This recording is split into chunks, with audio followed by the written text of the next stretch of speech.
Chapter 757. This was the second time that Li Yi saw the old emperor leave the palace. He was still the same as when he was in Ning Wang Fu, wearing an ordinary robe.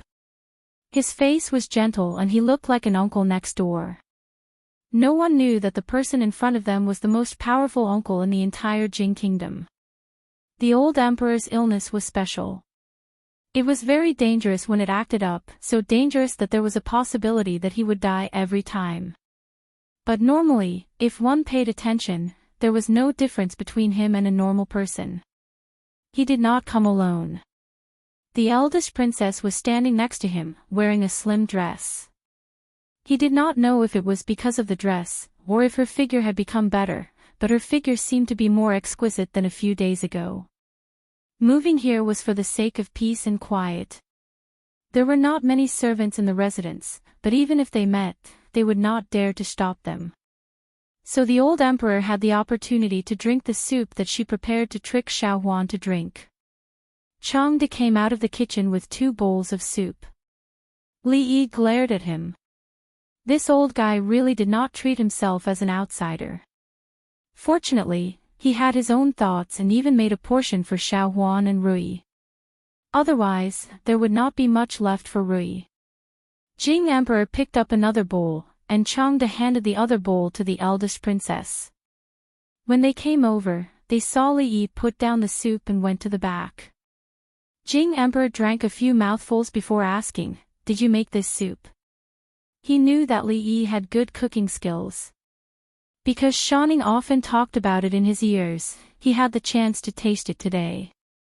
He was surprised by his cooking skills. It was probably not much different from the imperial chefs in the palace. Changde looked at Li Yi and asked, "This soup, is it suitable for your Majesty's body to drink more?" Li Yi had once told him about his Majesty's illness. There were many things that needed to be avoided on a daily basis, and diet was an important part. He was worried that Li Yi would forget, so he asked about it. Li Yi waved his hand and said, "It's okay. This soup is very nourishing. It's okay to drink a few more bowls." This soup was good for women, and there was no harm for men to drink it. It was just a supplement. The Princess Royal had a good figure, but it was only good. Compared to Mississippi Lu, the parts that should be curvy were curvy, but the parts that should be curvy were not curvy enough. She should drink more. Placate the miscarriage and stimulate the breast milk. The spoon that Jing Di had picked up stopped in the air, and the soup spilled on his lapel. Cough. Cough.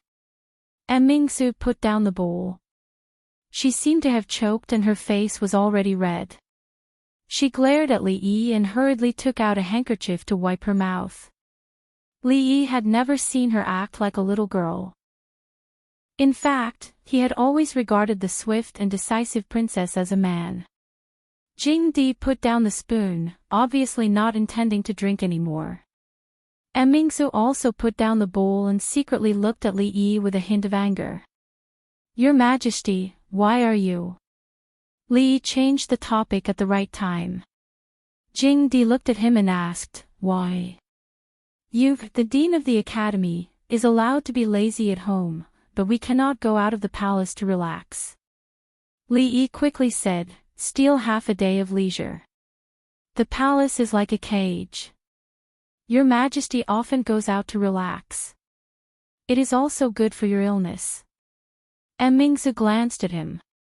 He was the only one who dared to say that the palace was a cage in front of her imperial father. Steal half a day of leisure. Jing Di looked at him and said with a tone of dissatisfaction, "We think you are stealing half a day of leisure, right?" Jealousy. It was obvious that he was jealous. He obviously saw that he was living a comfortable life and deliberately came to find trouble. Li Yi was too lazy to pay attention to him and stood aside without saying anything. Jing Di looked left and right and asked, "Where are Yongning and Shanning?" Li Yi pointed in a certain direction and said, "At the amusement park." He ordered people to build the amusement park. Several houses were connected and the ground was covered with soft mats. There were rocking cars, merry-go-rounds, slides, swings, and other amusement facilities. It was also the favorite place of Yongning, Shaoning, and Duanwu. Although there were no exciting projects such as roller coasters and skydiving machines, in this era of extreme lack of entertainment, this was already considered super luxurious. Take us to see. Jing Di seemed to be very interested in this place and stood up. Li Yi originally chose this place because he liked the environment here. It was not an exaggeration to say that it was a small park. There was running water in the garden, and the water was so clear that the bottom could be seen. Fish were playing in the water. Although the layout was not very luxurious, it was simple and did not lose its atmosphere. After passing through a bamboo forest path, their field of vision became open again. They could hear bursts of laughter coming from a row of houses. The arrogant Lolita was playing on a swing, and a palace maid was gently pushing it behind her. When she saw Li Yi coming in, she said loudly, "Sir, sir, you push me." "They are not pushing high." Li Yi walked over, stopped the swing, and carried her down from the swing. The arrogant Lolita pouted and was about to express her dissatisfaction. Suddenly, she opened her eyes wide and saw a figure coming in from outside the door.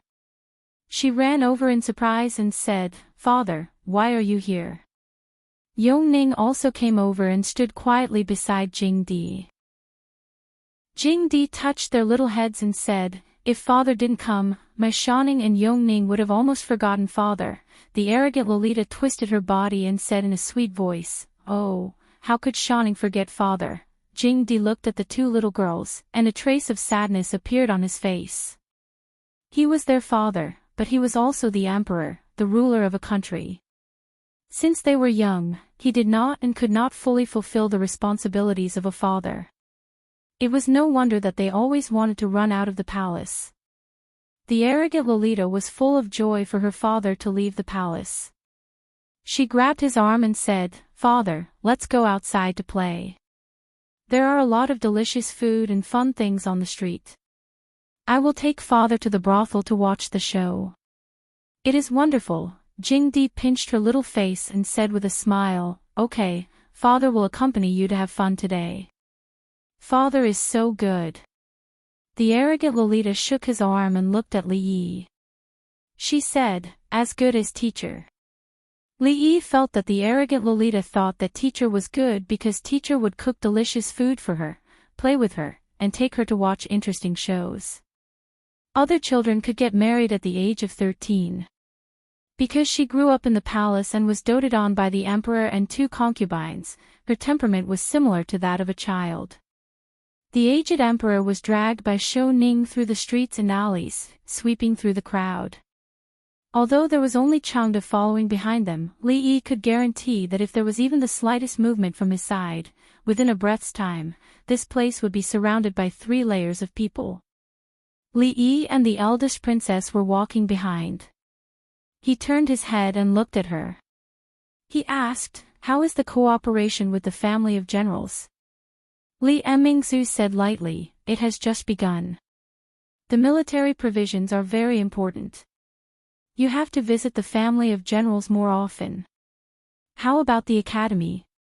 Is everything okay?" "Everything is as usual. Although it is a female academy, we still have to pay attention to it.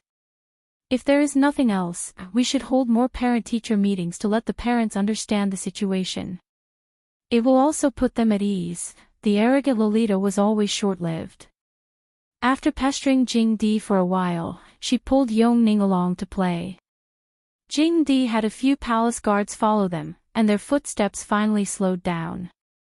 Li Emingzu looked at the smile on his face and thought for a moment. She said, "If there is nothing important, father might as well rest outside the palace for a few days." Li Yi was right. The palace looked glorious, but it was actually a cage. When she was in the palace, she had never seen her father show such a smile. Emperor Jing did not answer her. He looked at the group of children holding sugar-coated haws in their hands as they whizzed past the crowd. He shook his head and said, "When I was their age, I had already begun to study the scriptures. If I could let the children of poor families have books to read, the talents of the Jing kingdom would be inexhaustible in the future." Li Yi knew that the old emperor had wanted to break the situation where the court was almost controlled by the aristocratic families. From a long time ago, he had intentionally supported the students of poor families. However, due to various reasons, the results were very little. In this era, educational resources were very precious. They were often monopolized by the large clans with deep foundations. It was not easy for the poor to study. This directly led to the imperial court choosing officials from the aristocratic families. Only they had the ability to nurture outstanding disciples. However, this would cause the court to be filled with factions and complicated relationships. The court would be firmly controlled by the aristocratic families. This was not what a wise emperor wanted to see. For a wise emperor like the old emperor, what he was most concerned about was the poor people and the students of poor families. Li Yi crossed his arms and touched Mingzhu's shoulder. This was a rare opportunity. He had told her in detail how to support the children of poor families and break the monopoly of the aristocratic families in education. If he were to bring it up now, wouldn't he be saying it to the old emperor's heart? He had explained these routines clearly, and they only needed to follow the steps step by step. Mingzu glanced at him and thought that he was careless. She lowered her head and continued to think. Li Yi touched her again. Mingzu was still unmoved. Li Yi frowned and turned to look at her. This time, he used a little more force. Mingzu finally turned to look at him. When she saw that he was staring at her, she seemed to have thought of something. She blushed and glared at him. Then, she put some distance between them. This was a good opportunity to show off her talents in front of the old emperor. Li Yi wanted to talk to her about serious matters. What was with this blushing expression? What was this woman thinking about? Whether it was on the surface or in the dark, he had done enough for her. However, he couldn't always be the one to take the initiative, right? He was working himself to the bone, but she was enjoying herself up there. How could this be? She should at least take the initiative, right? Chapter 758. Hey, you have to move yourself. Bah, do you still remember the story I told you last time? Li Yi felt that he was facing a blockhead who could not understand anything. He looked at her and asked with a frown. Mingzu looked at him in confusion. What story? Li Yi reminded her. Woo, Mingzhu's heart skipped a beat. She subconsciously reached out to cover his mouth. She looked around and said, "Don't ever say such rebellious words again." Seeing that her father did not hear it, even if he heard the word woo, he would not think of anything. This was a secret between the two of them. Only then did she feel slightly relieved. That matter could not be made known to outsiders, and even more so to his father. What are you thinking about all day? Li Yi pushed her hand away and looked at her unhappily. He said, "Open the imperial examination, put the poor in important positions, fill the court with gentlemen, and replace the aristocratic families. This is to share His Majesty's burden, not for you to imitate that woman. You didn't forget what I told you, did you?" Mingzu shook her head. She looked at him and nodded as if she understood. Her father had been putting the poor in important positions, replacing the aristocratic families, and letting the young scholars from poor families enter the center of the court. In the face of aristocratic politics, the poor had always been suppressed. After entering the court, they would be loyal to the royal family, which could effectively change the current situation in the court. Her father had done some things in response to this, including establishing a mathematics academy and recruiting a large number of commoners. However, she knew that there were more things that could be done to further expand the advantages of the commoners. In the end, it could turn into the kind of situation that Li Yi described, where the court was filled with noblemen and the rivers were clear. Because these things were related to the woman surnamed Wu. This was something she did not dare to think about normally. At this moment, with Li Yi's reminder, she understood that a method was a method after all. It worked in that fictional story, and it could have the same effect in reality. A woman's mind was really hard to guess. Even if Li Yi never thought of the eldest princess as a woman, he still couldn't guess her thoughts. Fortunately, she finally understood his meaning. Li Yi took the tonghulu that the proud Lolita handed over. As he ate, he watched Princess Royal walk over and talk to Jing Emperor in a low voice. After eating 2 candied haws, he felt that something was wrong. Sour and sweet was what candied haws should taste like. The 2 candied haws he ate didn't taste sweet, only sour. When he looked down, it turned out that the sugar had already been licked clean. When he turned around, he saw that Tsundra lowly covering her mouth and giggling at him. This little girl was becoming more and more impudent. After listening to Mingzhu's narration, Jing Emperor's eyebrows raised slightly. Then, he shook his head and said, opening a large number of official schools can allow more poor students to study, but the cost is too great. It's so great that the imperial court cannot afford it. There were some methods that he had already decided on after weighing them in his heart. However, when it came to finances, he still had to hesitate. Although the national treasury had a lot of income in the past few days, it was not to the extent that it could be squandered wantonly. Wars, natural disasters. There were many places that needed money. It was not easy to maintain the balance, and it could not be easily broken.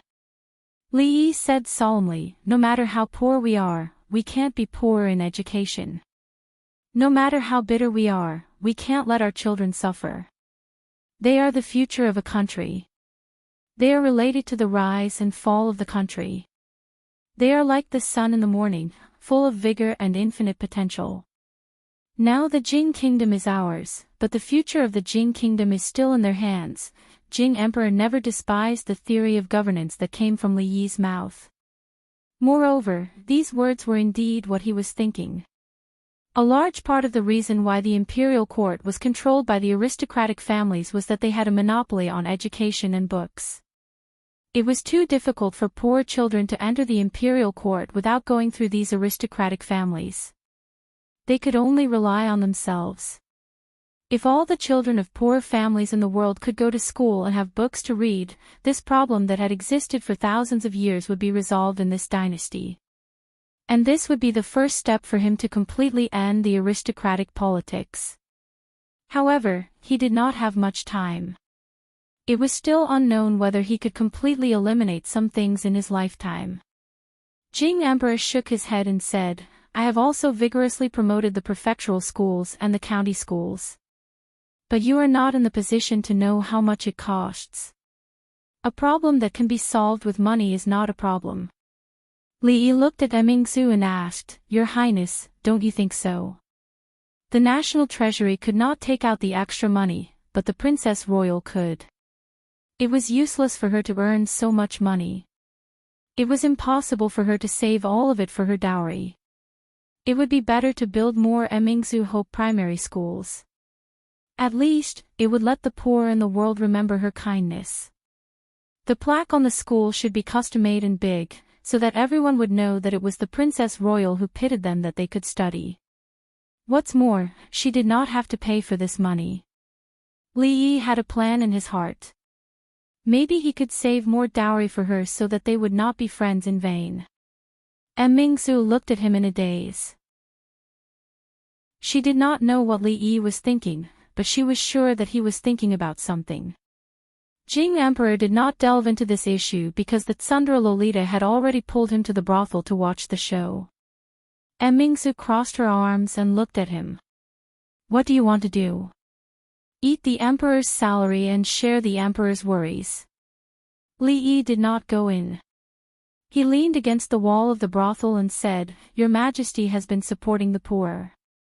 This is to solve the problem from the root. Mingzhu thought about it and blinked her eyes. Do you have a salary? Li Yi thought carefully for a moment and found that he really did not have a salary. He did not have much money, and it was deducted because he got into trouble.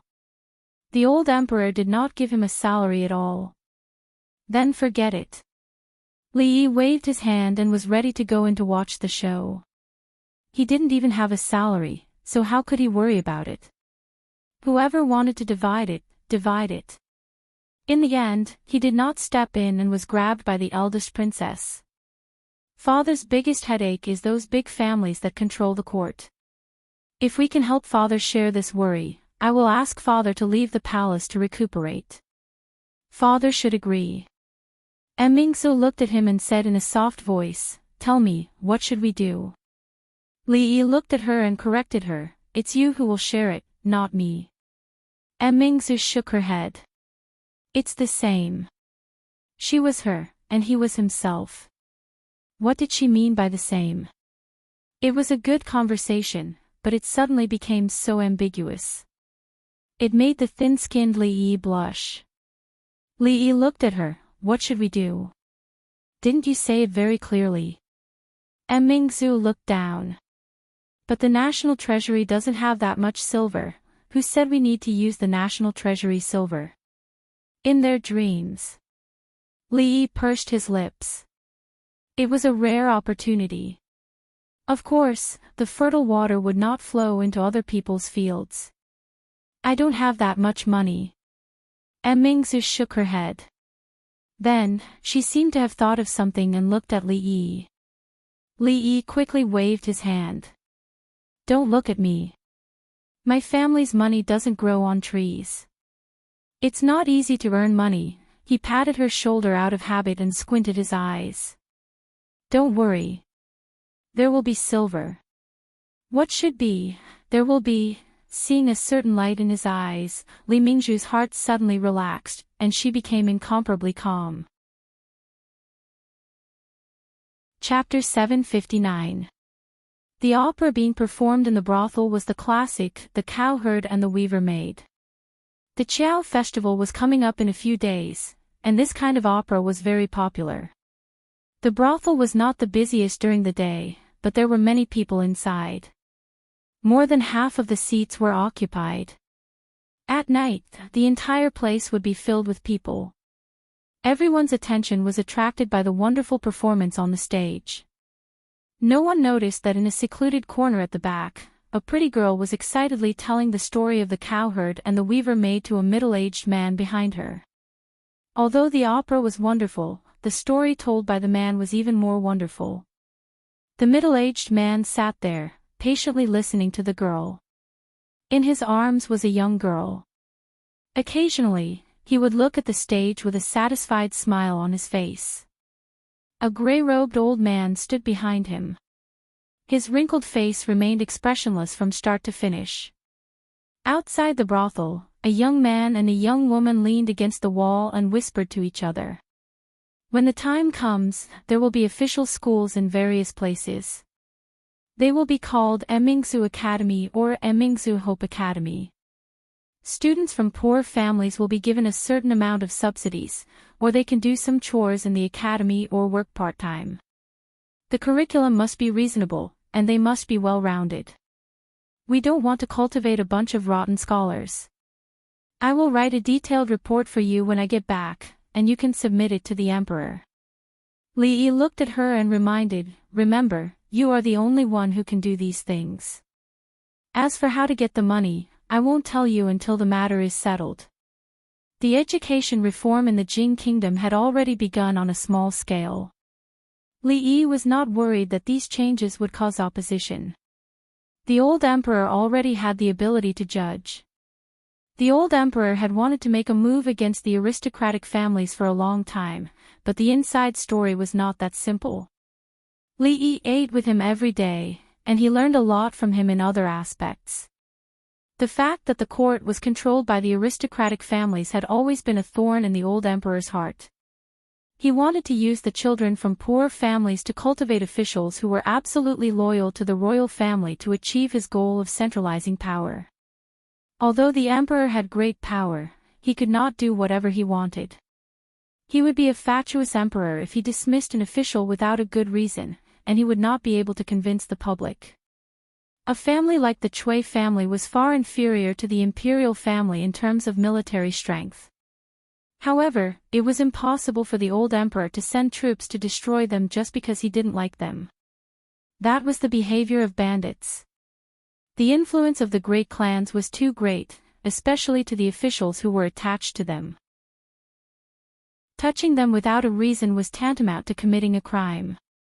However, he couldn't just watch as these people stirred up trouble in the court and formed cliques for personal gain. The Chui family was a perfect example.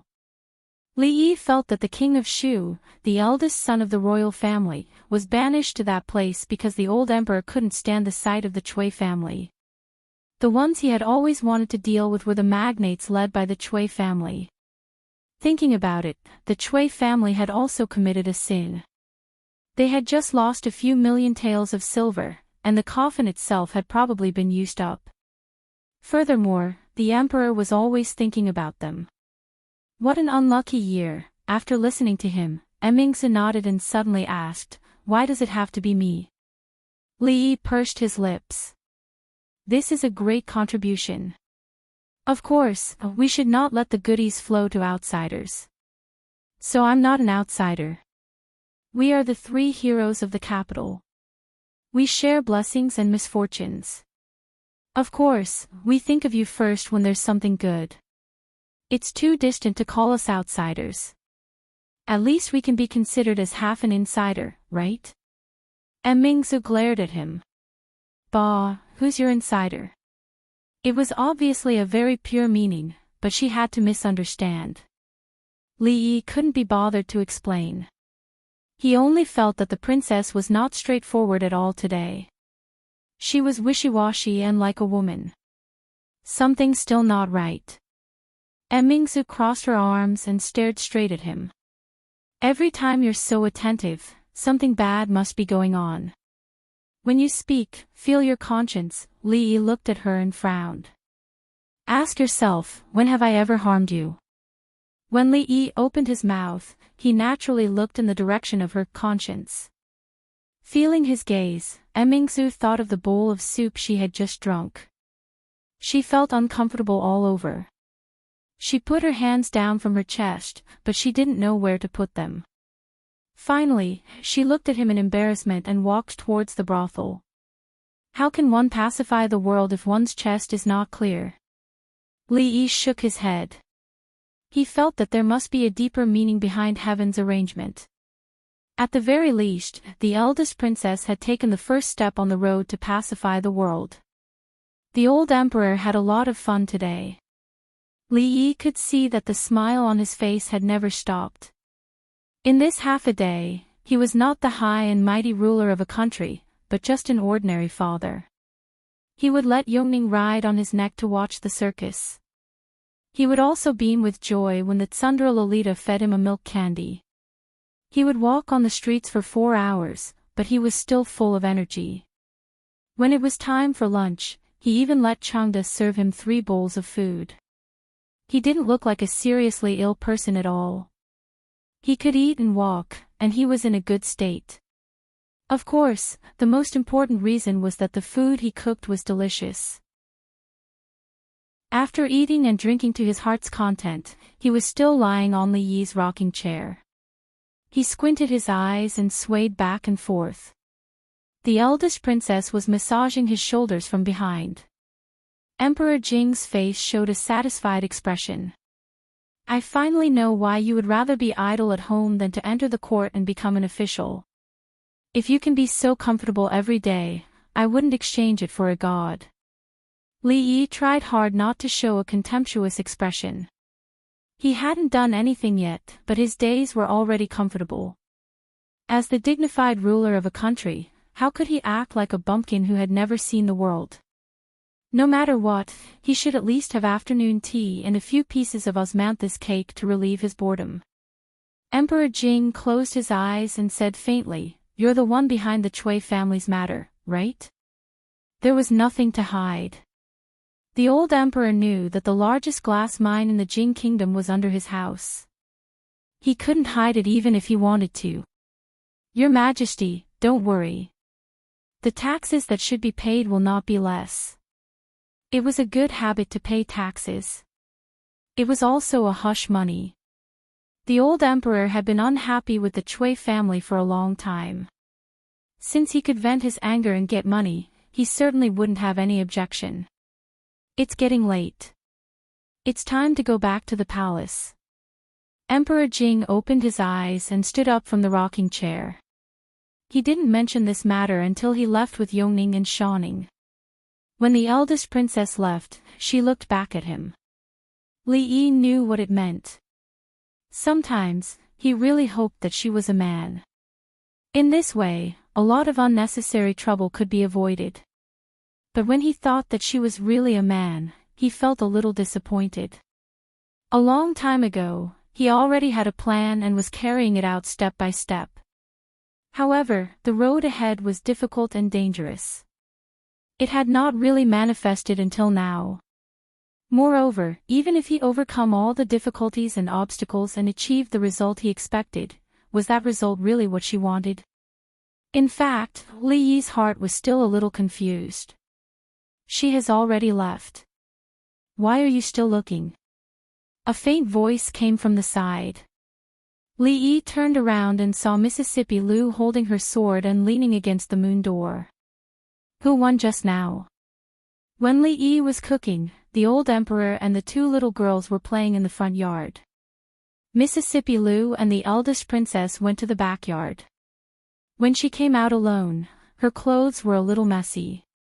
Not surprisingly, they should have sparred for a while. After all, among the people of the same age, only the two of them could be each other's opponents. Mississippi Lu didn't answer, which meant that she didn't win. It seemed to be the same result last time. For Mississippi Lu, who had always swept away her peers, it might be a little hard to accept that she couldn't win against another girl of the same age. Especially in a situation where she couldn't win in terms of appearance and strength. Girls of this age like to compete in everything. Li Yi could understand. He looked at her and comforted her, "Don't be discouraged. At least, you are older than her." Mississippi Lu looked up at him with a trace of doubt in her eyes. "What did you say?" "I said, you seem to be a few days older than her." Li Yi looked at her and smiled. "I made soup. Do you want to drink some?" Chapter 760. Recently, Li Yi was keen on making soup. This work was not as simple as putting a bunch of ingredients in water to boil. The proportion of various ingredients, the amount of water, the heat, the time, and changing any of the parameters, the taste might change qualitatively. In this aspect, he was already very experienced. Of course, the love poured into the soup could not be described by the amount. Rui's soup nourished the fetus, and Xiaohuan's soup was beneficial to the growth of puberty girls. Although Mississippi Lu did not need to grow any more, it was not bad to drink more. The one who needed to grow the most was actually the eldest princess, more than Xiaohuan. Therefore, when Li Yi entered the palace, he brought her a full cup. Eating egg fried rice with a delicious soup that could nourish one's body would be better. Eating egg fried rice with wine didn't sound like a good thing. "How is it? This soup tastes good, right?" Egg fried rice was a little greasy, and this soup could relieve the greasy feeling. More importantly, it could also grow the body. Mingzu nodded. Soup with rice was indeed better, but after experiencing something, whenever soup was mentioned, she would think of something that made people blush. She looked at Li Yi with some vigilance and asked, "This soup? What's the use?" "To relieve greasy feeling, it's not good to drink all the time." Li Yi looked at her and said indifferently, "Don't worry, it's not poisonous." As he spoke, he poured himself a bowl and started to drink by himself. Mingzhu's doubts disappeared, but she felt a little guilty. She really should not have doubted him just now. Li Yi took out a piece of paper and said, "This is for you." Li Mingzhu took it and looked at it. She found that what was written on it was exactly what he had told her yesterday. It was just that it was more organized and clear. As for the more specific and detailed things, he had deliberately omitted them. Just hand it over like this. Li Yi was worried that she would blurt out all the details on her own, so he reminded her of something else. And Mingzu did not ask much. She knew that he did this for a reason. This matter was beneficial to the country and the people. He would not harm her. And Mingzu looked at him and asked, "How do you get the money?" "It's a secret for now." Li Yi didn't tell her directly, not because he didn't trust her, but because he trusted her too much. This silly girl's kung fu was quite powerful, but her mind was actually very simple. She could not hide anything in her heart. If he really solved all the problems and then revealed everything, what would they have to do with it? "I'm leaving. I'll come find you in a few days." Li Yi waved his hand and leisurely walked out of the morning dew hall. "County Marquis Li treats His Highness very well," the figure standing behind Mingzu suddenly said when he saw Li Yi walk out. What she meant was not limited to him bringing the princess's favorite food every time he came. In fact, the things he did for the princess were much more than that.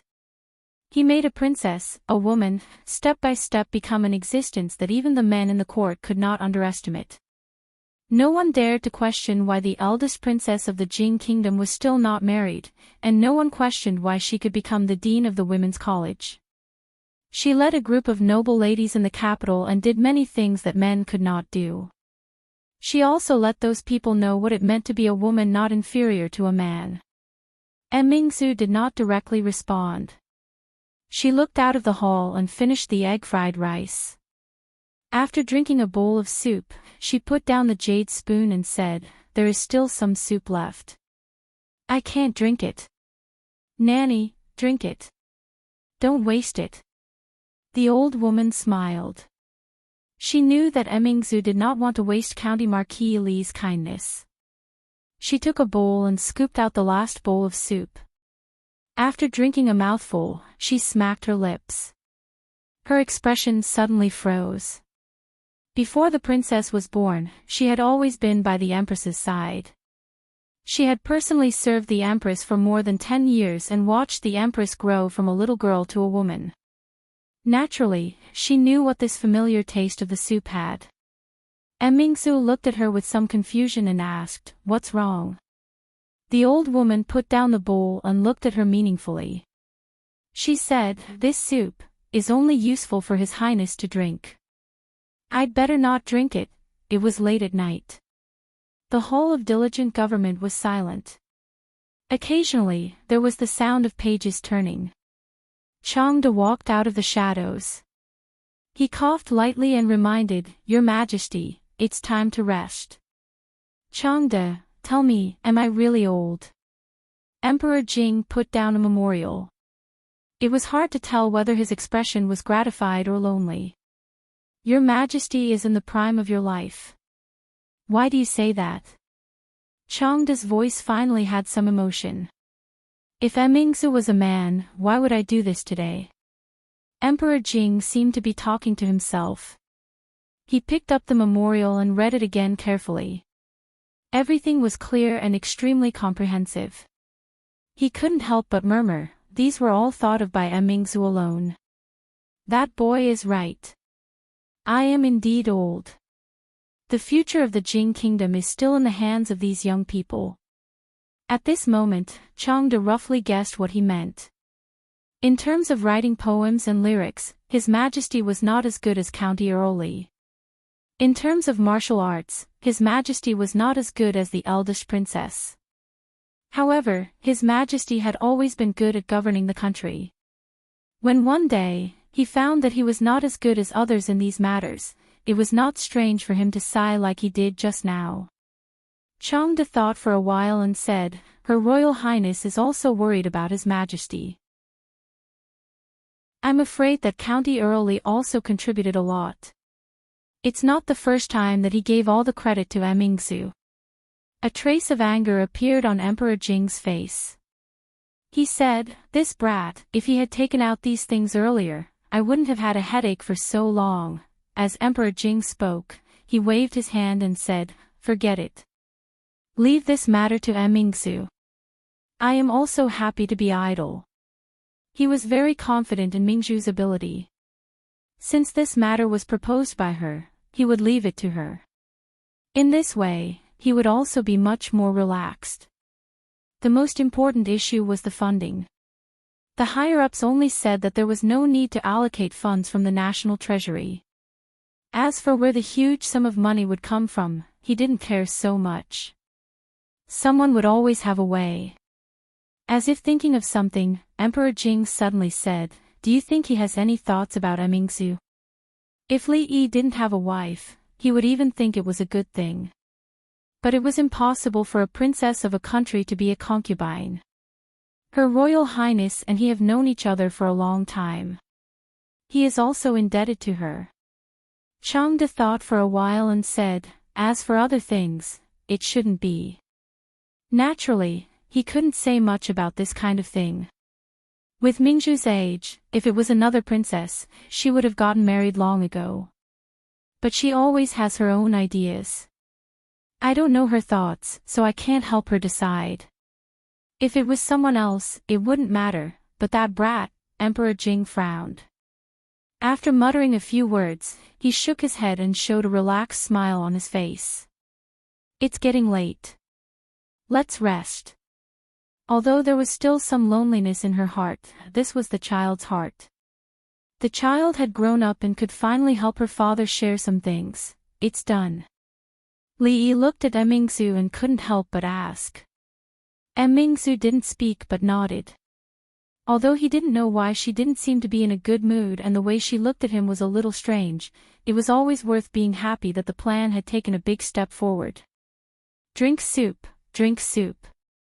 Li Yi filled another bowl for her. Mingzu looked at him and there was a trace of shame and anger on her face. She lowered her head slightly. Seeing that she didn't seem to want to drink, Li Yi was stunned. Then he shook his head and didn't care about it. He said, "Forget it, I will bring it back for Xiaohuan to drink. The food is still complete. I will also bring this soup bowl back. The next time I come, I will return it." After all, whether the Princess Royal grew up or not had little to do with him. The little servant girl was in the puberty period and her nutrition had to keep up. Seeing him stand up and prepare to leave, Mingzhu's face showed the same color as a peach blossom. She gritted her teeth and said, "Put it down." Chapter 761. The Emperor's condition seemed to have improved. The morning court, which had not been held for a long time, reopened today. This was the first time in several months. The officials were in high spirits and did not dare to be negligent. They stood in front of the palace gates before dawn, waiting. The morning court had not been held for a long time. Originally, they thought that there would be a lot of important matters accumulated. They did not know when it would end today. However, in less than an hour, all the officials lined up and walked out of the political hall. The emperor's body might not be able to hold on. Even in the past, it was rare to end a meeting so early. 2 provinces had been hit by floods half a month ago. The losses were not small. The emperor ordered the Ministry of Revenue to allocate silver as soon as possible for disaster relief. He also sent officials from the Imperial Water Surveillance to deal with the floods. This should be the most urgent matter. However, similar disasters were experienced almost every year. There would not be any big mistakes if they were done step by step. After that, it was some trivial matters of the various departments. Since it was the morning court, something had to be said. Otherwise, it would be awkward for everyone to stand there and make it seem like they had no work to do. In addition, he ordered the Ministry of Rights to assist the princess in supervising the construction of the county schools. There was also a small reform of the imperial examinations. It was something that everyone was concerned about. Although he had failed many times, the emperor did not seem to have given up on the suppression of some powerful families. There was still a long distance from the political hall to the yamen of the various departments. The officials gathered in twos and threes and discussed the matters of the morning court. Daxing County School. His Majesty is opening the door to the poor again. Didn't they do this a few years ago? In the end, it was still left unsettled. It's difficult. If we want to build more academies for the provinces, we need to hire more teachers, ink, paper, and books. We haven't even counted the academies. All of this requires silver. Can the national treasury take out that much? Who knows? The emperor didn't say that it would be from the national treasury. He only said that the eldest princess would be in charge of this matter. Can the eldest princess take out so much silver? If it was a year or half a year ago, the focus of their debate would be that although the princess was of noble status, she was only a woman. What right did she have to participate in national affairs? However, at this moment, no one dared to say this. The last person who had questioned her had his spine broken by the people of the capital. A great scholar of a generation ended up being disgraced and his reputation destroyed. Countless people would sigh when they thought of it. In this year, the eldest princess's brilliance was too dazzling. She had brought back Tian Fa and helped the Jing kingdom defeat the Qi kingdom. Even now, the Jing kingdom was still deeply intimidated. Later on, she had defeated the envoy of the Qi kingdom and saved the face of the country. Later on, the Women's Union and the Women's Academy had even promoted the national policy of not marrying before the age of 16. They had trained female midwives, which reduced the chances of a woman dying from dystocia by several times. All of these things were enough to convince. Convinced. Up until now, they wouldn't be surprised if the eldest princess's shadow appeared in court affairs. But as for whether she could handle this matter well, no one had any expectations in their hearts. After all, even His Majesty had encountered irresistible obstacles in this matter, let alone the eldest princess, a woman. Not to mention other obstacles, just the amount of silver needed was not a small amount. If she couldn't solve this problem, it would be a joke. Perhaps it was because they saw through this that the officials with deep backgrounds didn't show any displeased expression. Supporting the poor was naturally suppressing the influential families. His Majesty's display of this intention showed that he was dissatisfied with them. The big families, who had always been close to the royal family, were not afraid. Their status in the court was guaranteed by the royal family.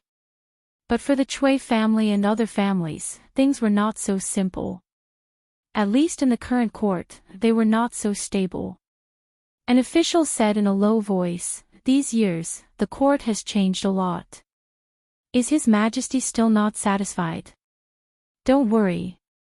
Haven't we already experienced such things?" A middle-aged man next to him showed a disdainful smile and said, "This time, there will be no end. Even His Majesty can't do it." Eldest princess, yeah, the most important thing is where the silver comes from. One person nodded and said, "If it's only in the capital, it won't affect the overall situation. But if it covers all the provinces, I'm afraid the national treasury won't be able to afford it. I'd like to see what eldest princess plans to use to fill this bottomless pit." Her Royal Highness's business is doing well, but this time, the shining silver is destined to go down the drain. As soon as one person said this, he was pulled by the arm by the person next to him. The person's gaze was extremely obscure. That person looked back and saw the gloomy face of one of the important figures of the Chui family. His heart immediately thumped and he thought, "This is bad." Wasn't mentioning this in front of the Chui family rubbing salt in their wounds. Everyone knew that the Chui family had suffered heavy losses because of the glass incident. The exhibition was not held and the glass they had hoarded was smashed to pieces in front of everyone. According to insiders, this time the Chui family would probably lose millions of taels of silver. In terms of losses, who could compete with the Chui family? Not daring to look at that official Chui again, he looked back at the eldest princess who had just walked out. A strange look appeared in his eyes and he quickly walked forward. It seems that no one is optimistic about you. Li Yi rarely attended court today. He walked beside Mingzu. With his current hearing ability, it was not difficult for him to hear what the people in front of him were talking about. For the eldest princess, it was even less difficult. Just watch. Mingzu looked back at him and said lightly. Li Yi heard this and was stunned. He didn't know whether he should be touched or helpless. This matter had been arranged in front of hundreds of officials. There was no way back. The silver had not been settled yet, but she was actually not anxious at all. She didn't think, what if he was bragging? However, the feeling of being trusted was not bad. Li Yi looked back at her and comforted her, don't worry. If you don't have money, you can cheat some more. What did you say? Mingzu looked back at him. I said if you don't have money, you can earn some more. Li Yi looked at her and said with a smile, you also know that I am very good at making money. This little money is just for sprinkling water. There seemed to be someone waiting in front. When he saw the two coming, he bowed slightly and said, Your Highness. Then he looked at Li Yi and nodded slightly. Li Yi also smiled back. The head of the Wang family was an old friend who had friendly cooperation with him. Mingzu looked at him and asked, May I know what's the matter, official Wang? The relationship between the Wang family and the royal family had always been close. Although she was a princess, she would not be too arrogant in front of the head of the Wang family. Your Highness wants to build the county school. It is a good thing for the country and the people. The Wang family is willing to donate 100,000 taels of silver to contribute to this matter. 100,000 taels of silver was not a small amount. When Li Yi gave it to Mississippi Liu, he hesitated for a moment. The Wang family actually took it out so easily. They were indeed the wealthiest family in the Jing kingdom. They were full of confidence, however, thinking of how much they had earned these days, it was normal for them to take out some money to show their love. Mingzu was also stunned when she heard this. Then she said with a smile, I appreciate the Wang family's kindness.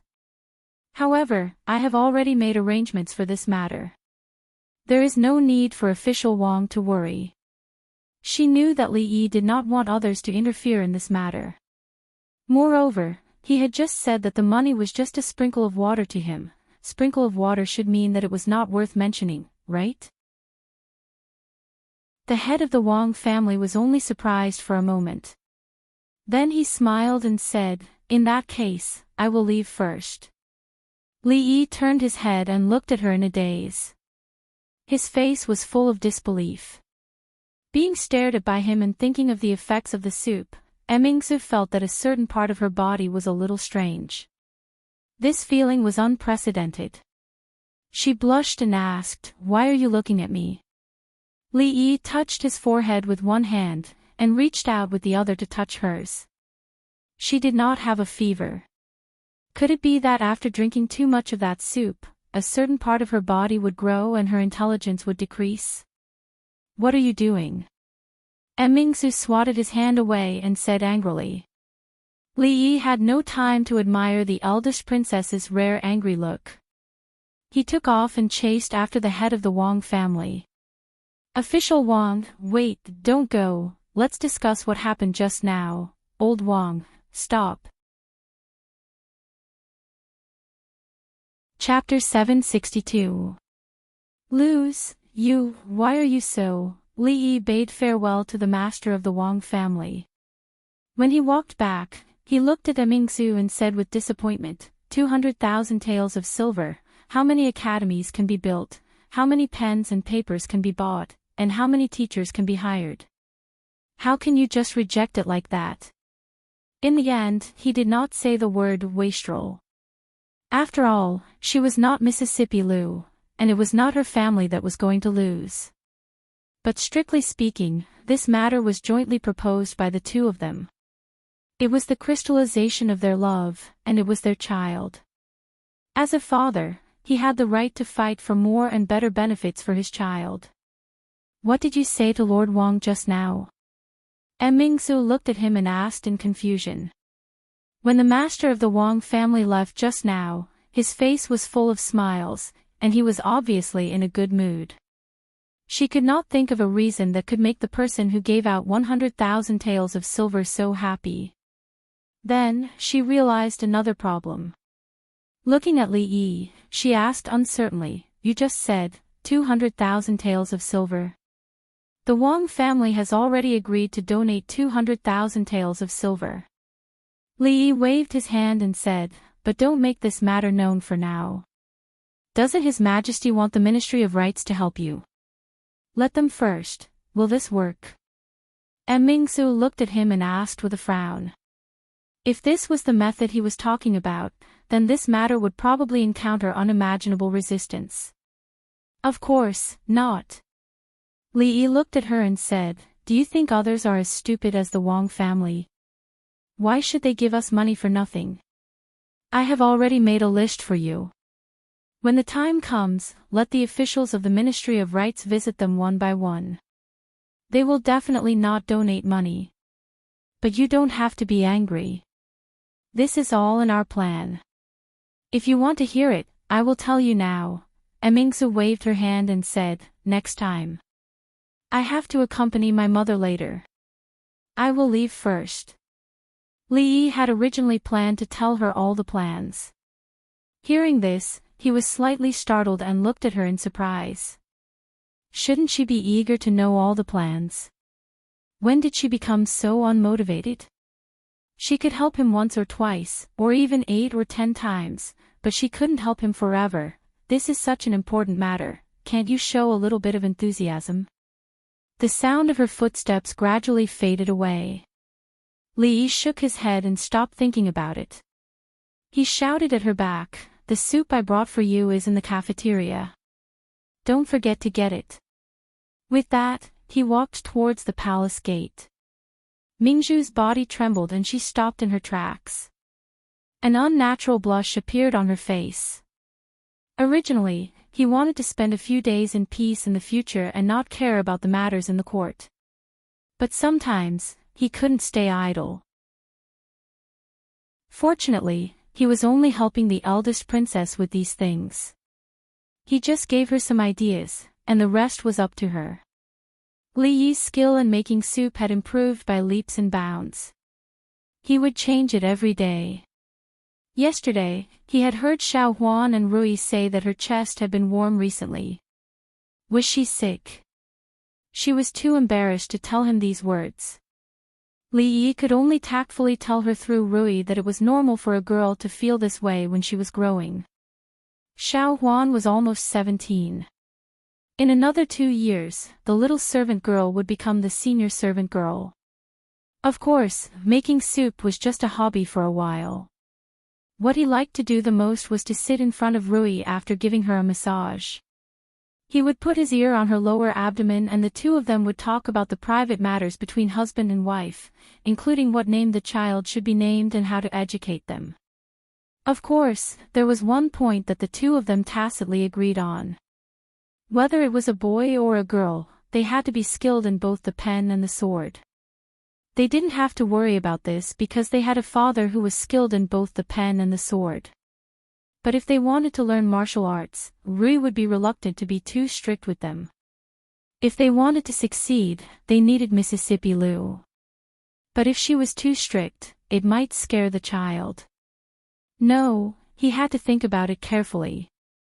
Many officials from the Ministry of Rights visited the officials and nobles in the capital one by one.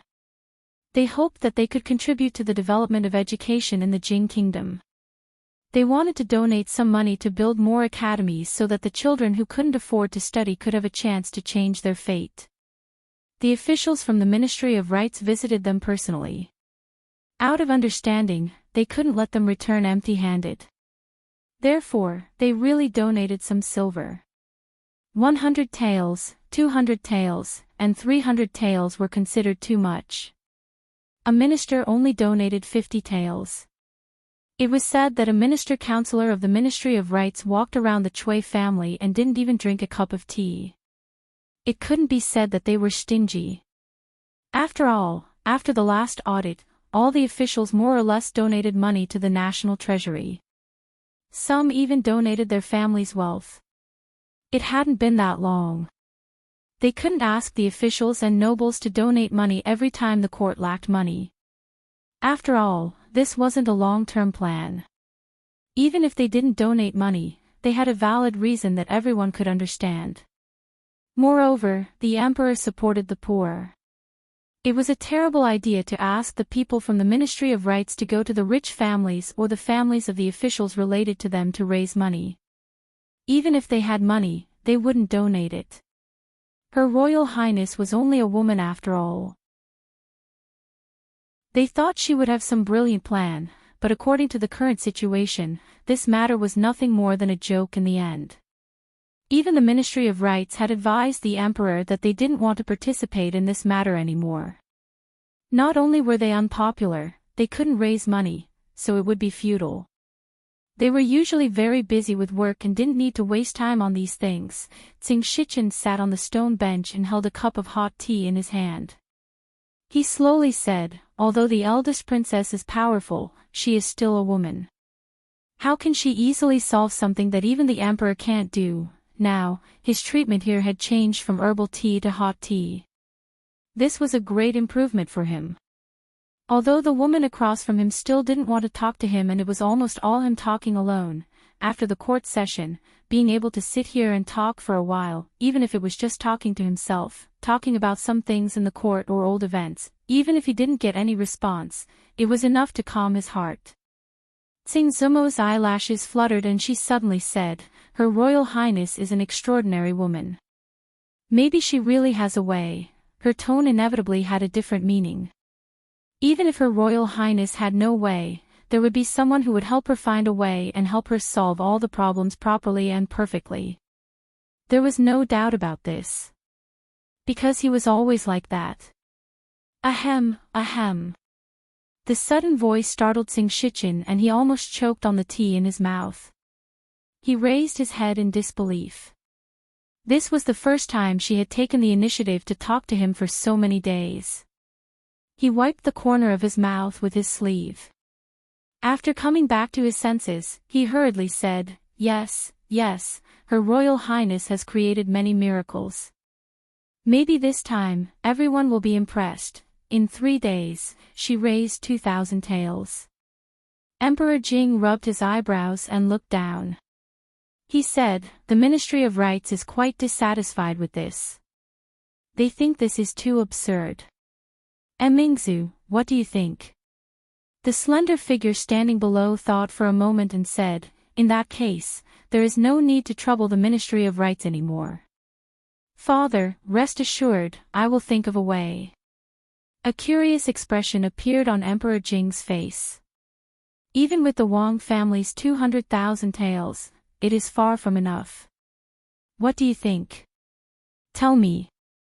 Mingzu looked up at him and said softly, "He didn't say, who?" Emperor Jing was stunned for a moment before he seemed to understand something. He waved his hand and said, "Father knows. You can go now." Seeing Mingzu walk out of the door, Emperor Jing sighed and leaned back in his chair. He sighed and said, "I am old. It seems that I am really old." Changde came out and asked, "Do you want me to bring him here?" "There is no need." Emperor Jing waved his hand and said, "I don't care what method he uses to get so much money. Anyway, I don't have to worry about it. If things are not done well, be careful of his butt." Emperor Jing looked at the sky and said, "It is not early. It is not easy to rest early. Today, go to Concubine Yan's place." Changde nodded and a smile appeared on his old face.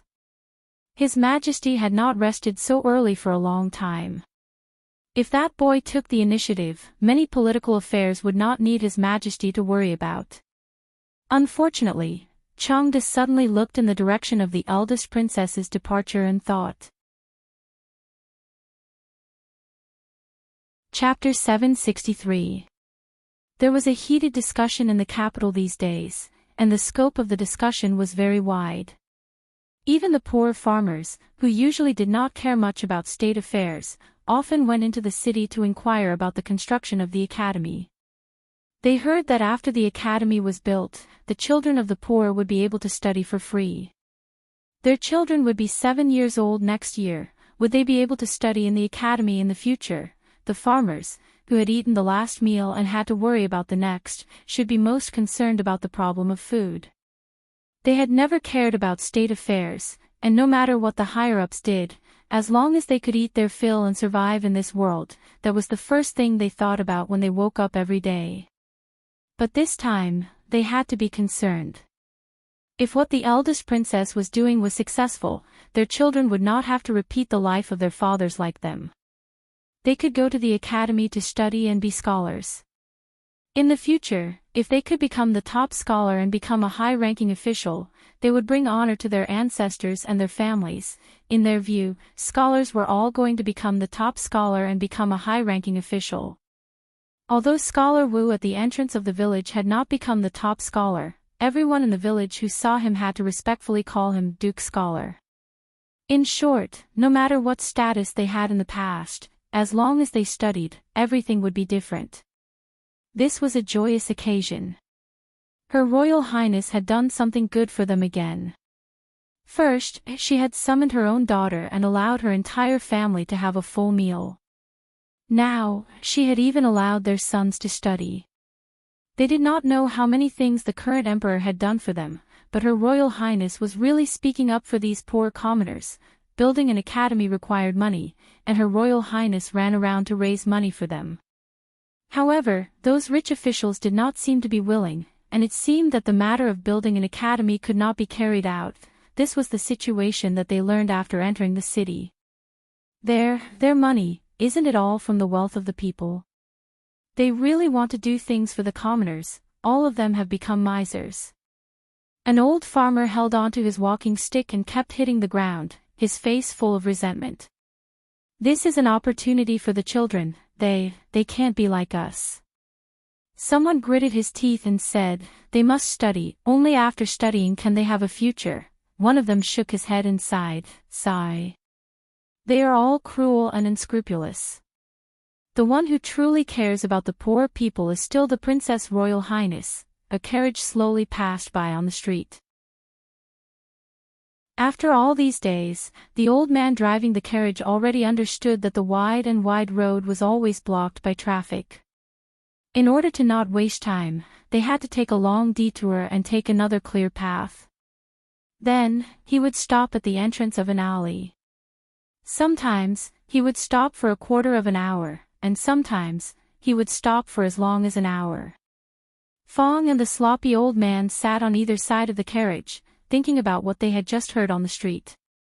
They lifted the curtain and said to Li Yi, young master, these officials are so stingy that they won't even pay this little bit of money. Li Yi waved his hand and said, don't say that. Other people's money doesn't come from the strong wind, and they don't want to be blown away by the strong wind. It's their freedom to donate or not, and we can't control it. Don't engage in moral coercion. Fong nodded, not fully understanding. Although he didn't know what moral coercion meant, he knew that his silver was picked up from the sand, sent to him by others, and cheated from the Qi kingdom. It seemed that it was not as convenient as the strong wind, and he didn't want to give it to others for free. Li Yi jumped off the carriage and walked into the alley. The sloppy old man habitually threw a milk candy into his mouth and looked in a certain direction. How long is he going to do this? Soon. Fong took a candy from the sloppy old man's hand and murmured. The sloppy old man glanced at him, put the remaining milk candy back into his arms, and asked, soon what? Fong glanced at him and said, soon means soon. These days, when the son-in-law passed by here, the expression on his face was completely different from before. He had carefully observed him for many days, and could naturally see some subtle emotions. The sloppy old man seemed to understand something, and asked, say, between your family's young miss and the young lady in here, who do you think he likes more? Fong looked at him in surprise. He didn't expect this eccentric old man to be so passionate on the inside, to be interested in this kind of thing. There's no comparison. Fong shook his head and said, the son-in-law likes the young miss because the young miss is the young miss, and not someone else. He likes Miss Sang because he likes her. What do you mean? The sloppy old man was stunned for a moment, and after pondering for a while, he still didn't understand. Then, as if he had thought of something, he looked at him with some mockery. Are you talking about yourself? Fong glanced at him. What does that have to do with me? Don't think I don't know that you have a lover in the Jade's courtyard. Why didn't you go look for her today? Fong's face suddenly changed, and he said angrily, you followed me. The sloppy old man looked at him disdainfully. Who doesn't know about your trivial matters? Trivial matters. Fong actually wasn't angry anymore. Looking at you, I'm afraid you've never been liked by anyone before, right? This sentence seemed to touch on the sloppy old man's reverse scale, and he immediately glared at Fong. What? Why don't you go to the Wu Kingdom and ask around? When this old man was young, he could be considered elegant, and many women fell in love with him. If it weren't for the fact that I was obsessed with martial arts, so you never married in your life? Fong looked at him with a smile. The sloppy old man didn't speak, and narrowed his eyes at him. If it weren't for the fact that he had been cultivating his mind these days, he would have already smacked him with his palm. However, he couldn't casually smack this guy in front of him, so he didn't care about this. The sloppy old man thought for a while, and continued with the previous question, what if your family's second miss is added? Second miss? This question was a bit complicated. Fong was startled, and looked up at the sky, feeling that today's sunlight was a bit dazzling. Li Yi sat at the stone table, took a sip of tea, and asked, the Chui family's ready-made clothing stores are all closed, right? Xing Zumo looked up at him and nodded slightly. These days, she had also faintly heard some news that the Chui family had lost a lot of money and mortgaged many stores in the capital, including those ready-made clothing stores, which hadn't been opened for a long time. These days, they had also made some adjustments to their strategy. Even if there were more counterfeits, there would be corresponding countermeasures. I heard that the eldest princess encountered some obstacles in building the Silver Academy. Li Yi thought she would ask specifically about the closure of the Chui family's ready-made clothing stores. He didn't know why she suddenly brought it up. He shook his head and said, those are all appearances. Everything is going according to plan. Xing Zumo looked at him and asked, did you plan it? Of course, I didn't expect them to donate much money. The less they donate, the better. They are laughing at the eldest princess now, but they won't be able to laugh in a few days. After Li Yi finished speaking, he saw that she lowered her head and didn't speak. He thought for a moment and suddenly asked, are you jealous? He, Miss is jealous. Xiao Chui stood behind and said with a chuckle. Ever since she saw the two of them rolling on the bed that day, she could say some things in front of the two of them. The two of them were on the bed, one on top of the other. According to common sense, during the time she couldn't see, they should be rolling around. Xiao Chui, shut up. Xing Zumo looked at Xiao Chui angrily, stood up, and hurried to the studio. Li Yi stood up and gently knocked on Xiao Chui's head. How can you talk about your own miss like that? How impudent! Xiao Chui covered her head, feeling wronged. You two just want to find a reason to be in the same room, and you're pretending so well. Li Yi walked into the studio and saw that she was already sitting at the table. He explained, that's really just a facade. If they don't donate now, they will still donate in the future. They even have to beg me to donate, don't say any more. Xing Zumo hurriedly raised her head and said, why are you telling me this? If someone else hears it, it will ruin your plan. We're on the same side. What are you afraid of? Li Yi looked at her and said, but these words really can't be told to anyone else, or the consequences will be very serious. You can't tell that assistant minister Xing either. I won't tell him. Xing Zumo said firmly, then looked up at him and asked, what will the consequences be? Li Yi thought about it and said, I will lose face, and the Princess Royal will also lose face. Many people will laugh at her, and most importantly, we will lose a lot of silver. Xing Zumo knew the concept of silver to him. If he said a lot of silver, then it really was a lot. Thinking that he was telling such an important thing to her, she couldn't help but feel a trace of warmth in her heart. How is it? I've told you such an important thing. Are you touched? Li Yi walked over and looked at her with a smile. He opened his arms and asked, Are you touched enough to want a warm hug? That trace of warmth quickly disappeared. Xing Zumo grabbed a pillow from the side of the bed and threw it at him. Pervert. She had learned this phrase from Yongning a long time ago. Yongning said that those who liked to take advantage of girls were all perverts. Chapter 764. When Li Yi pushed the door open again and walked out, he habitually held Xiao Chui's head with his hand. He knew that she had the habit of leaning on the door to eavesdrop. If she suddenly lost her support, it was very likely that she would fall to the ground. The girl was, after all, thin-skinned. After being caught again, she looked at Li Yi with some embarrassment. She blushed and said, Li, are you leaving? I'm leaving.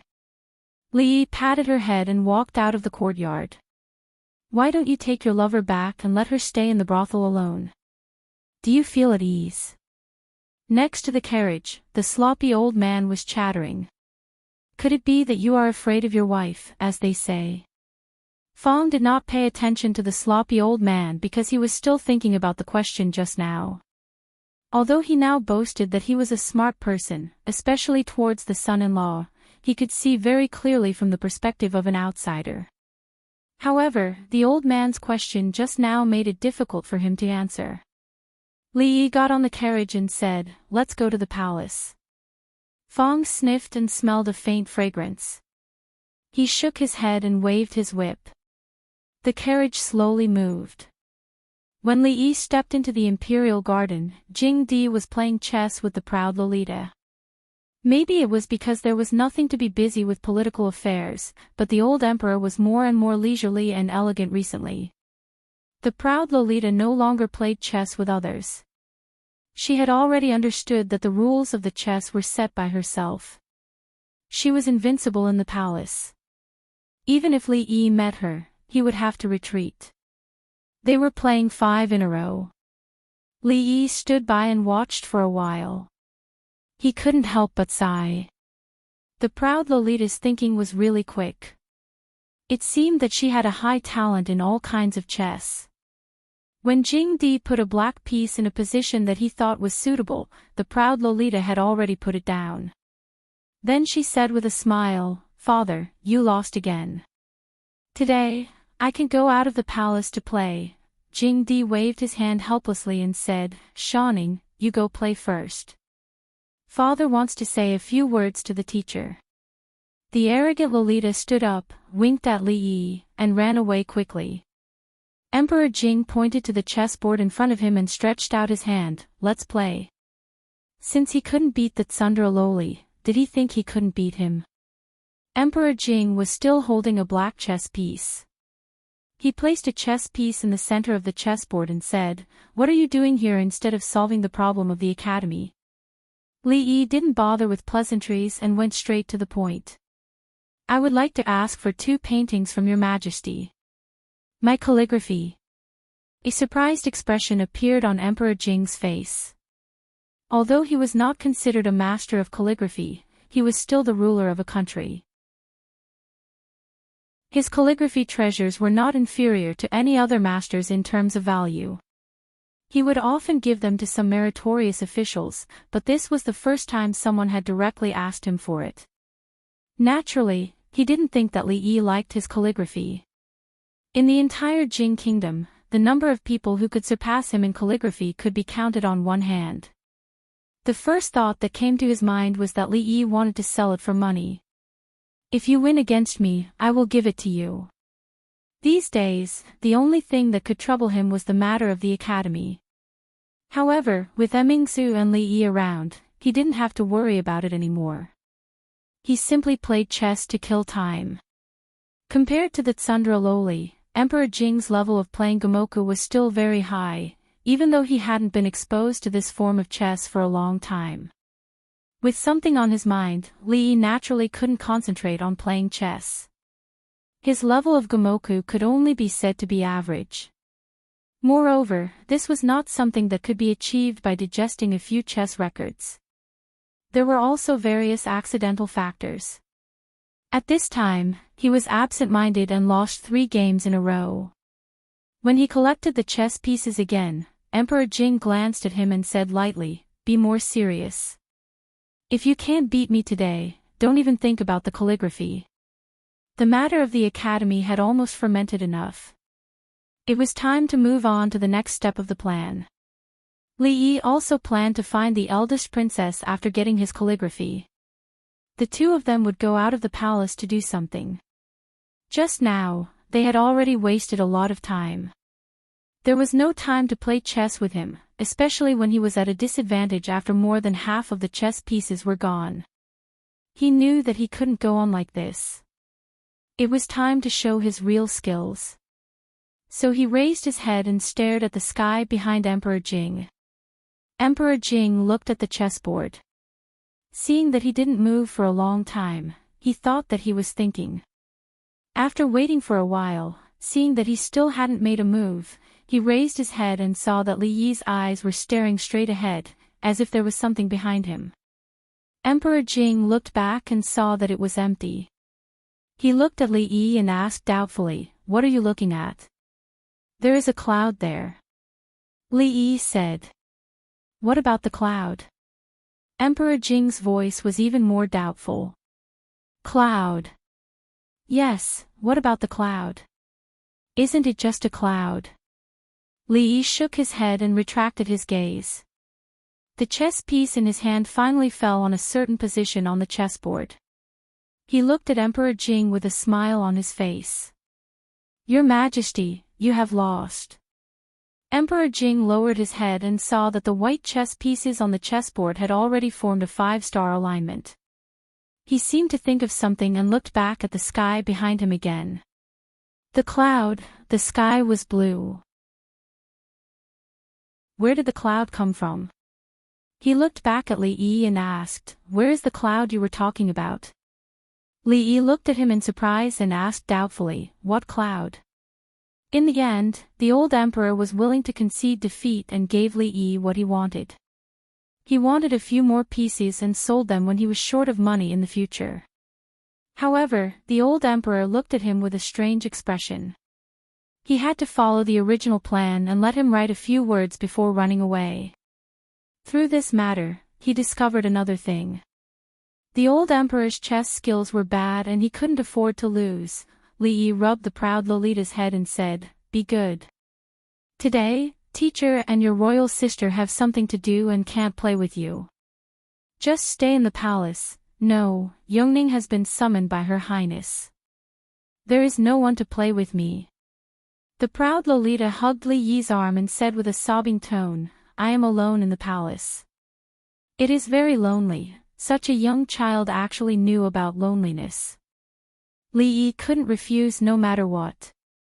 He could only nod helplessly and said, "Then follow me." The sobbing tone in the Lolita's voice immediately disappeared. An excited expression appeared on her face. "Then let's go find my royal sister now."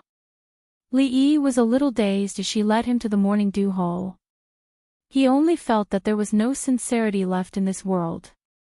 Women who practiced martial arts usually maintained their figures very well. If it was those who were obsessed with martial arts, there was not a single extra thing on their bodies. It was as if they were made by nature. Of course, those who were born with a certain deficiency could not make up for it through practicing martial arts. The flesh on their bodies could be reduced, but it would never be increased. Even though he knew that she had only been drinking the soup for a few days and that it shouldn't have much effect, Li Yi still faintly had an illusion. His gaze subconsciously looked towards a certain part of the eldest princess's body that was dancing with her sword. Women were always particularly sensitive to certain parts of their bodies and could easily feel other people's gazes. The eldest princess who was dancing with her sword suddenly increased in speed. Li Yi reached out and used his middle and index fingers to clamp a long sword. He smiled and said, "Don't mess around." She didn't have any evil intentions. The speed of the sword was not fast and the direction was perfectly straight. Li Yi felt that the scene of him clamping her sword with his hand must be very cool. Teacher is so amazing. The Tsundere Lolita was always so cooperative. Her eyes flashed with little stars and the look of worship made his vanity a little satisfied. Mingzu put away the long sword and looked at him.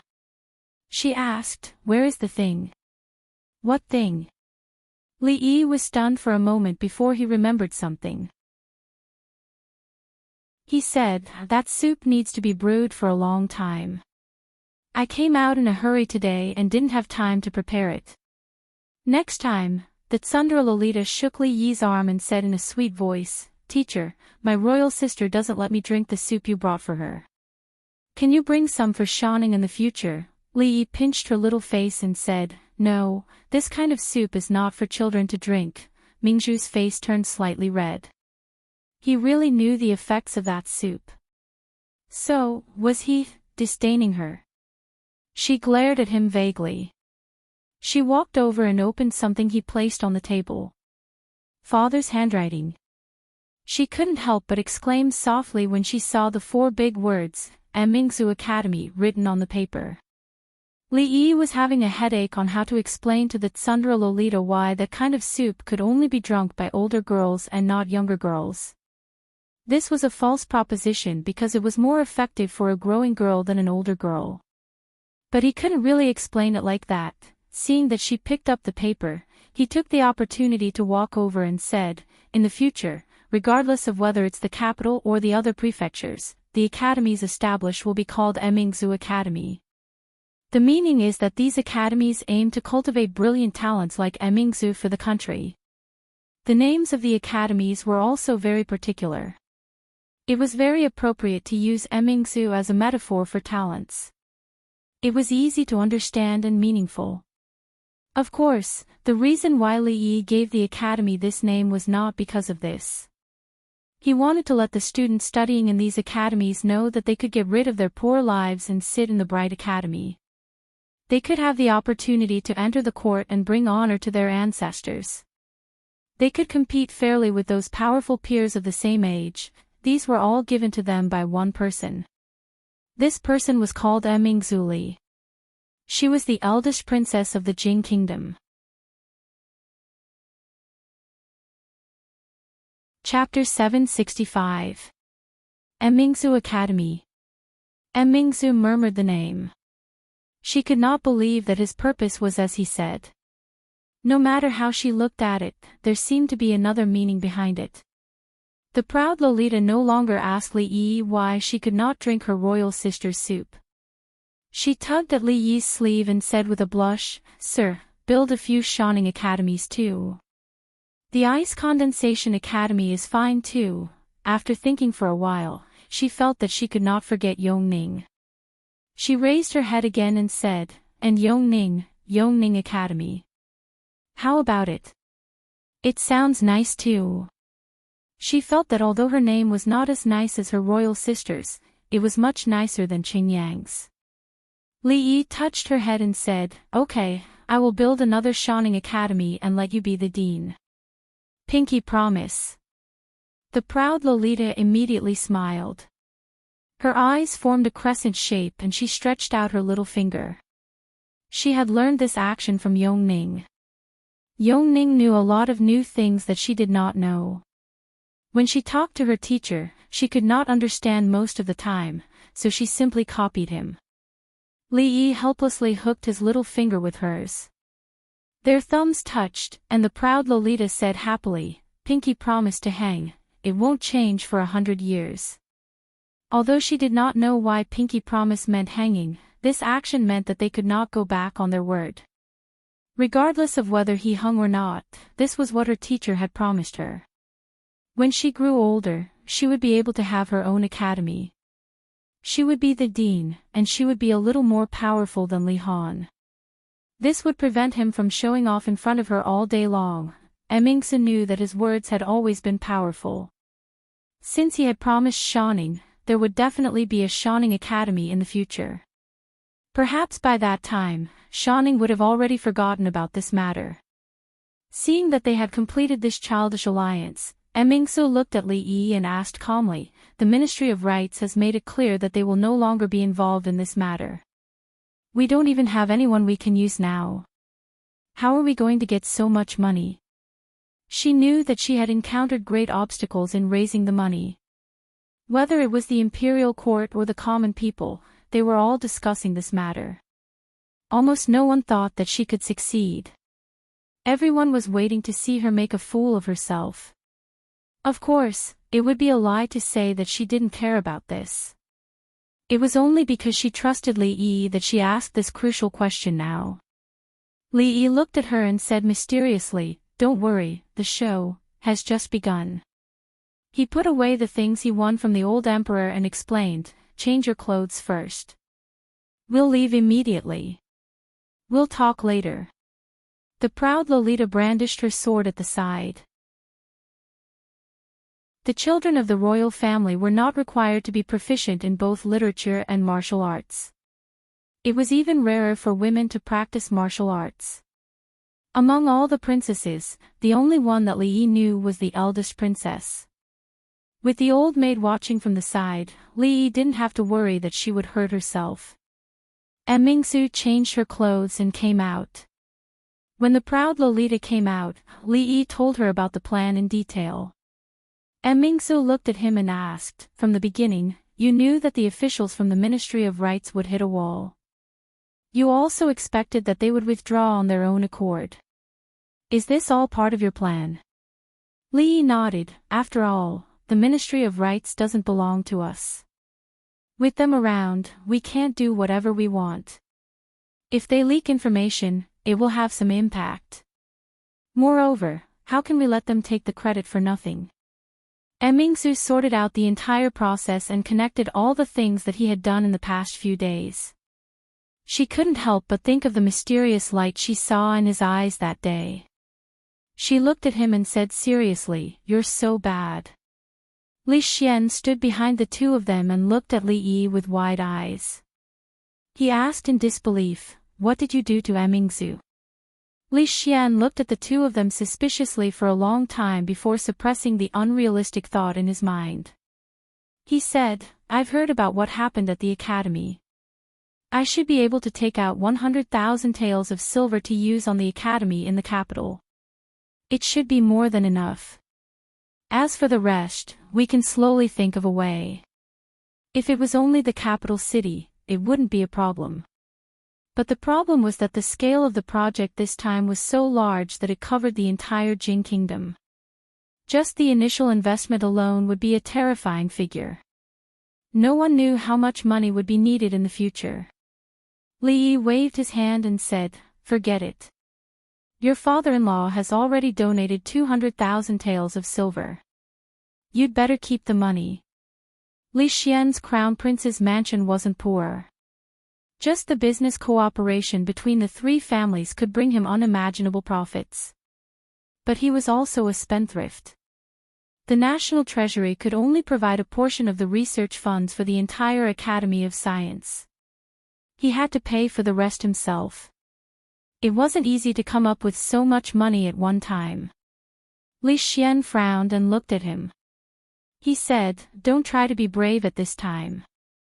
You don't know how many people are watching this matter and waiting to see Mingsu make a fool of herself. Make a fool of yourself." Li Yi looked at him and said lightly, "They won't be able to laugh soon." As they walked out of the morning dew hall, Li Xian looked at him with a profound gaze. He sighed and said, "When I first met you, why didn't I think you were so bad?" The ruler of the capital, Lu Dayo, sat in the hall. His head moved back and forth as he dozed off. The weather these 2 days had been hot and dry. Although he held an ice pack to his chest, the room was still stuffy. The rising and falling cicadas outside were even more annoying. Wave after wave of tiredness came at him. Thump. The moment his eyes closed, his body fell forward. His head knocked against the edge of the table. Immediately, a large bump appeared. He was completely awake. He quickly pressed the ice pack to his forehead and took a sip of tea. He was no longer sleepy. He lowered his head and began to read the official documents. These few days, Jingdo could not be considered peaceful. The people were very angry. If they were not properly appeased, there would probably be a big mess in the future. The cause of the matter was that the eldest princess wanted to build many academies so that more children from poor families could have books to study. However, the funds to build the academies were not enough. There were obstacles in raising funds, so the matter was temporarily put on hold. In this regard, the people of Jingdo were very angry. After all, this was a major event that was beneficial to the people.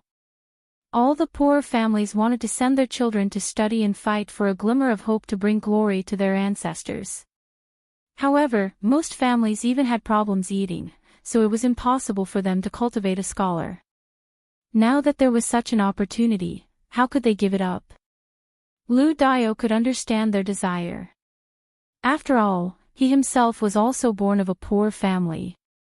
His father had sold everything he had to give him the opportunity to study and take the imperial examination.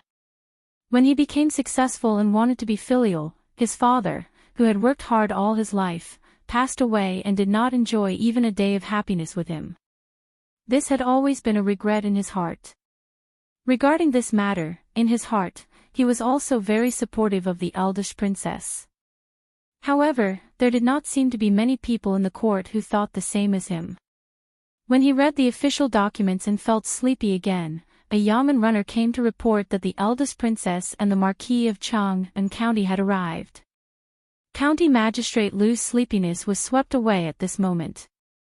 He hurriedly stood up, tidied up his official uniform, came to the back hall of the county government, stepped into the room, and cupped one hand and the other before his chest to the two people sitting above. Greetings to the eldest princess and Marquis Li.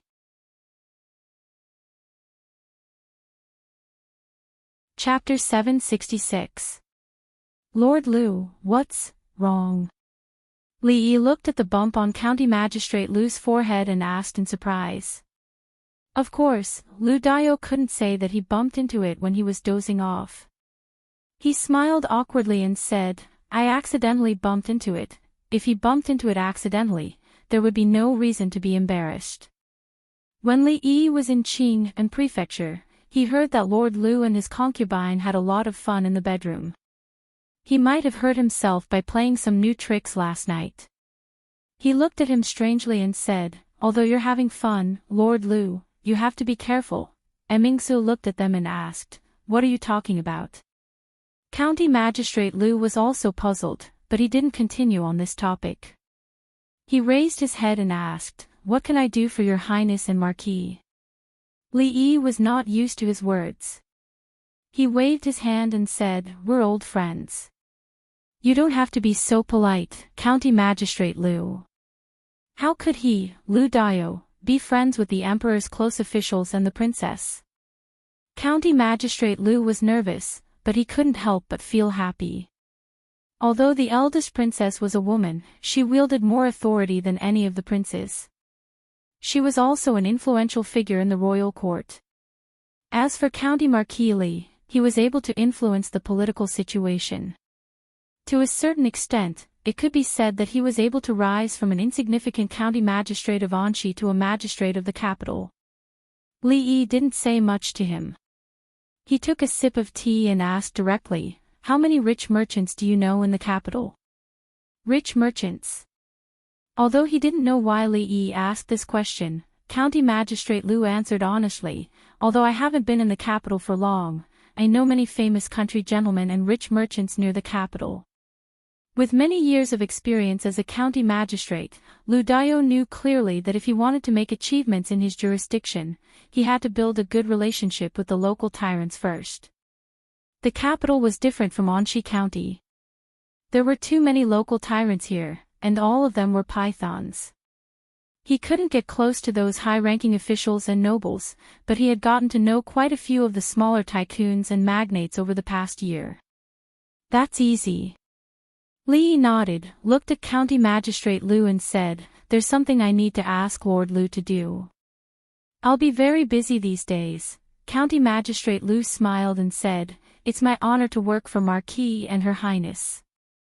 He had been with Li Yi for a long time, so he wouldn't refuse these things. After a while, County Magistrate Lu paced back and forth in the county government office alone, his face full of excitement. If the Marquis and the Princess had any good things, they would always think of him first. If this matter was completed, how great a merit would it be? If this went on, he, Li, Princess Yi, Magistrate Dio, Li, and Emingsu, Li, Yi, and asked. Li Magistrate Yi with his hands. And said, Magistrate Li, Yi. Li Magistrate Dio.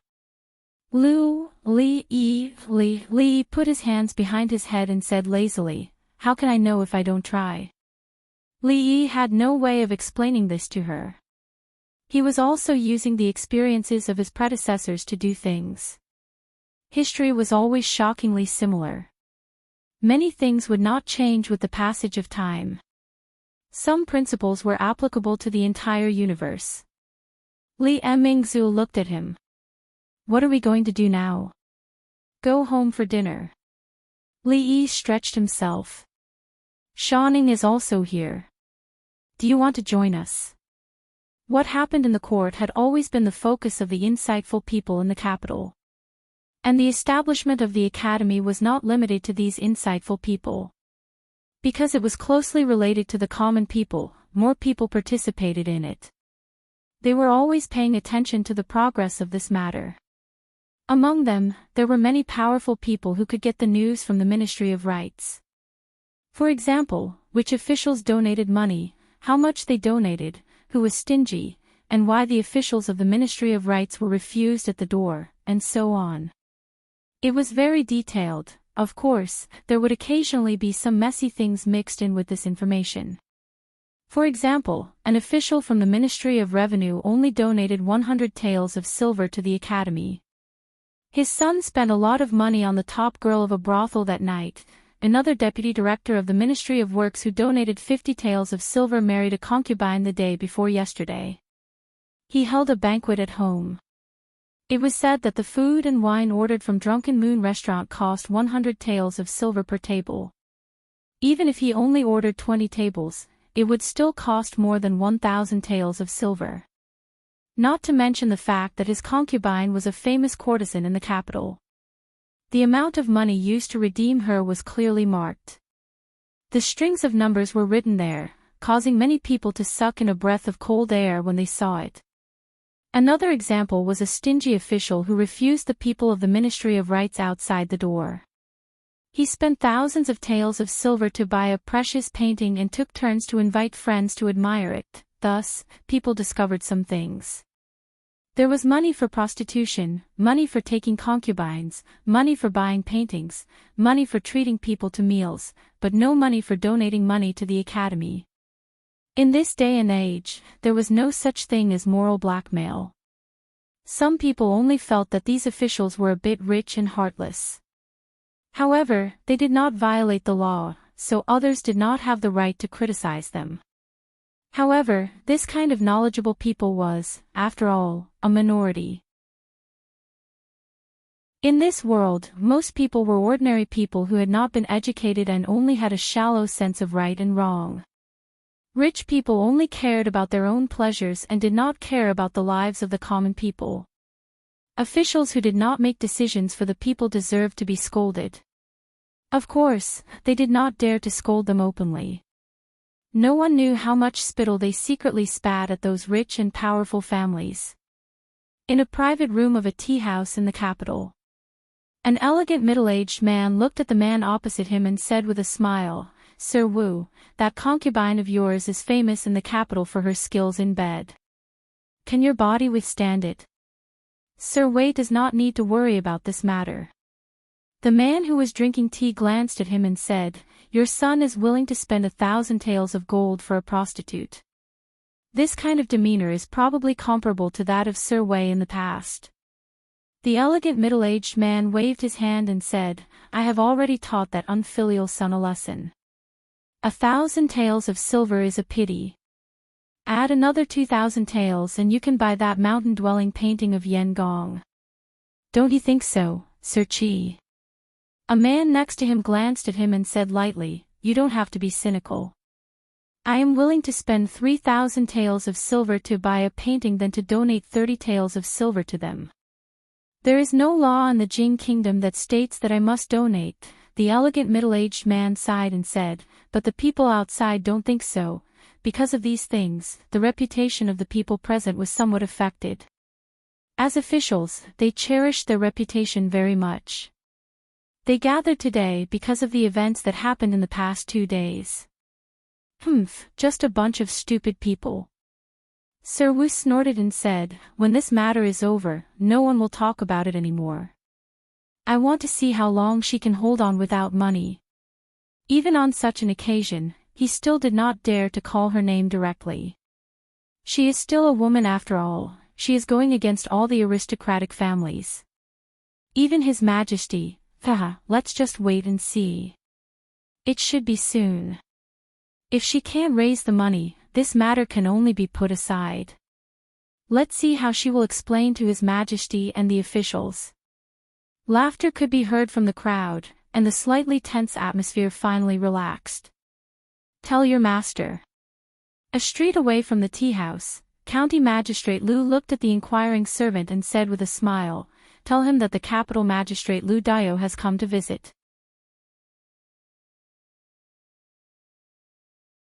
Chapter 767. Mr. Zhao's mansion was located in the northern district of the capital. Although Mr. Zhao's family was rich, some things could not be done with money alone. No matter how rich he was, he could not live in the area where only the real dignitaries could live.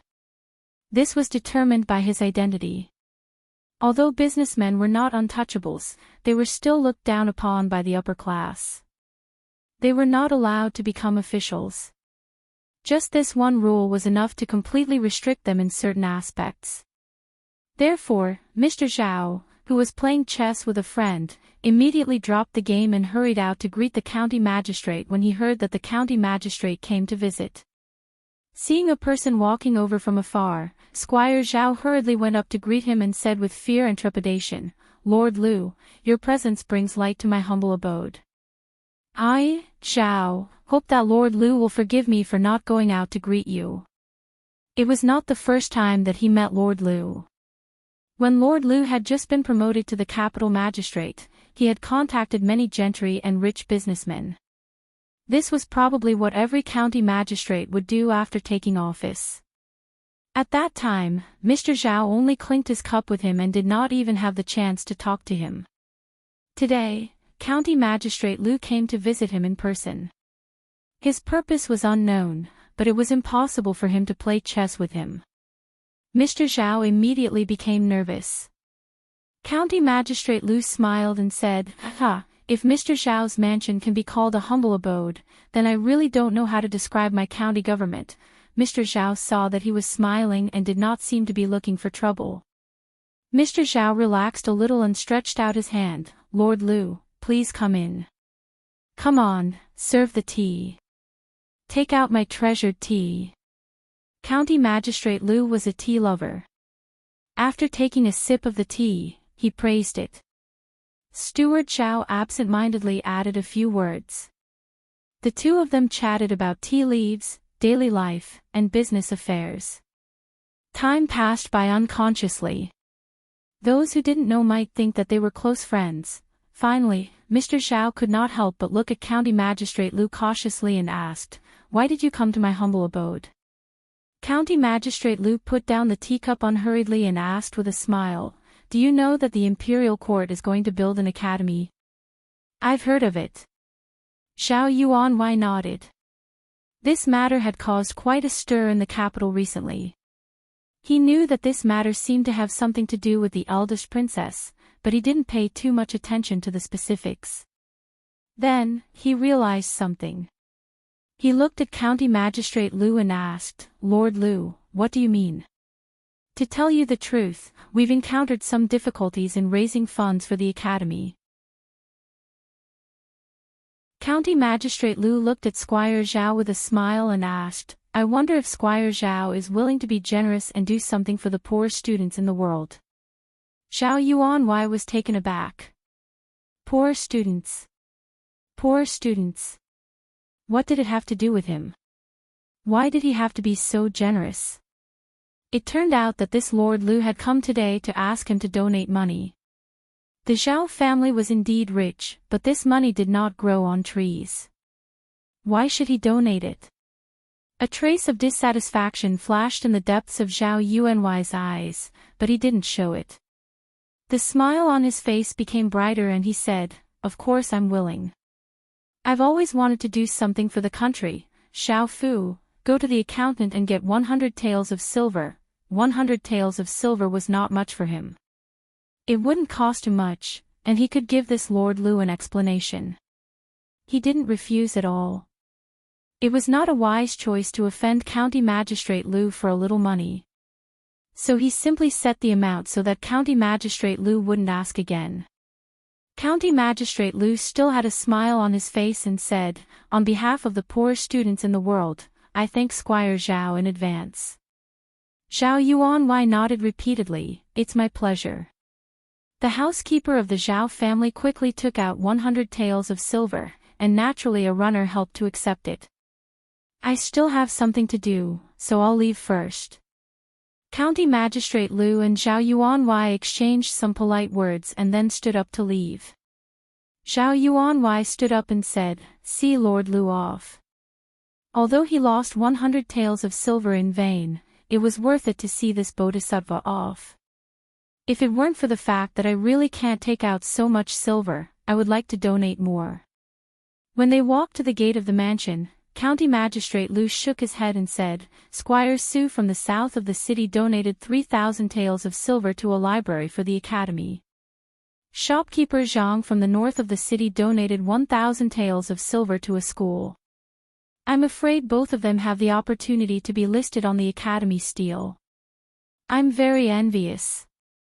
Academy stele. Dare I ask, what is an academy stele? Zhao Yuanwei didn't hear him mention this matter just now, so he asked doubtfully. County Magistrate Lu smiled and explained, "To build so many academies in various places, a large amount of silver is needed. The National Treasury can't take out so much money in a short time, so we can only collect donations from various places. When Squire Su donated to the library, a stele will be erected in front of the library. It will clearly state who donated it, so that the students will remember who gave them books to study and whose kindness they should be indebted to. In front of the school donated by shopkeeper Zhang, there will also be a similar stele. As for the academy stele, it will be erected in front of the entire academy. You will see it before you enter the gate. It is personally written by His Majesty. Anyone who has contributed to the academy can be nominated on the academy stele. The purpose is to let the students remember who gave them everything they have. Unfortunately, the academy stele will only be erected once. After this time, unless one has made an extremely significant contribution to the academy, it will be impossible to be nominated. Hearing this, Zhao Yuanwei stopped in his tracks and stood there in a daze. This Sir Lu didn't mention this to him just now. He, Zhao Ritian, had spent half of his life in business. It was fine if people looked down on him, but he didn't want his children and grandchildren to be like this. He didn't want his children to be unable to hold their heads up high forever and never be able to walk with their backs straight. Therefore, he didn't mind spending a lot of money to hire the best teachers for his son, buying the best paper and pens. He even hired 4 study companions.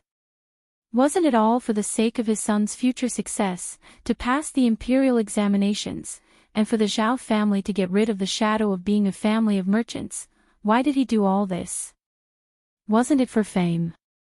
Donating to the school, donating to the library, and carving his name on the stele in front of the academy. That stele was personally written by His Majesty. From today onwards, who would dare to look down on him, Zhao Ritian? Who would dare to be dissatisfied?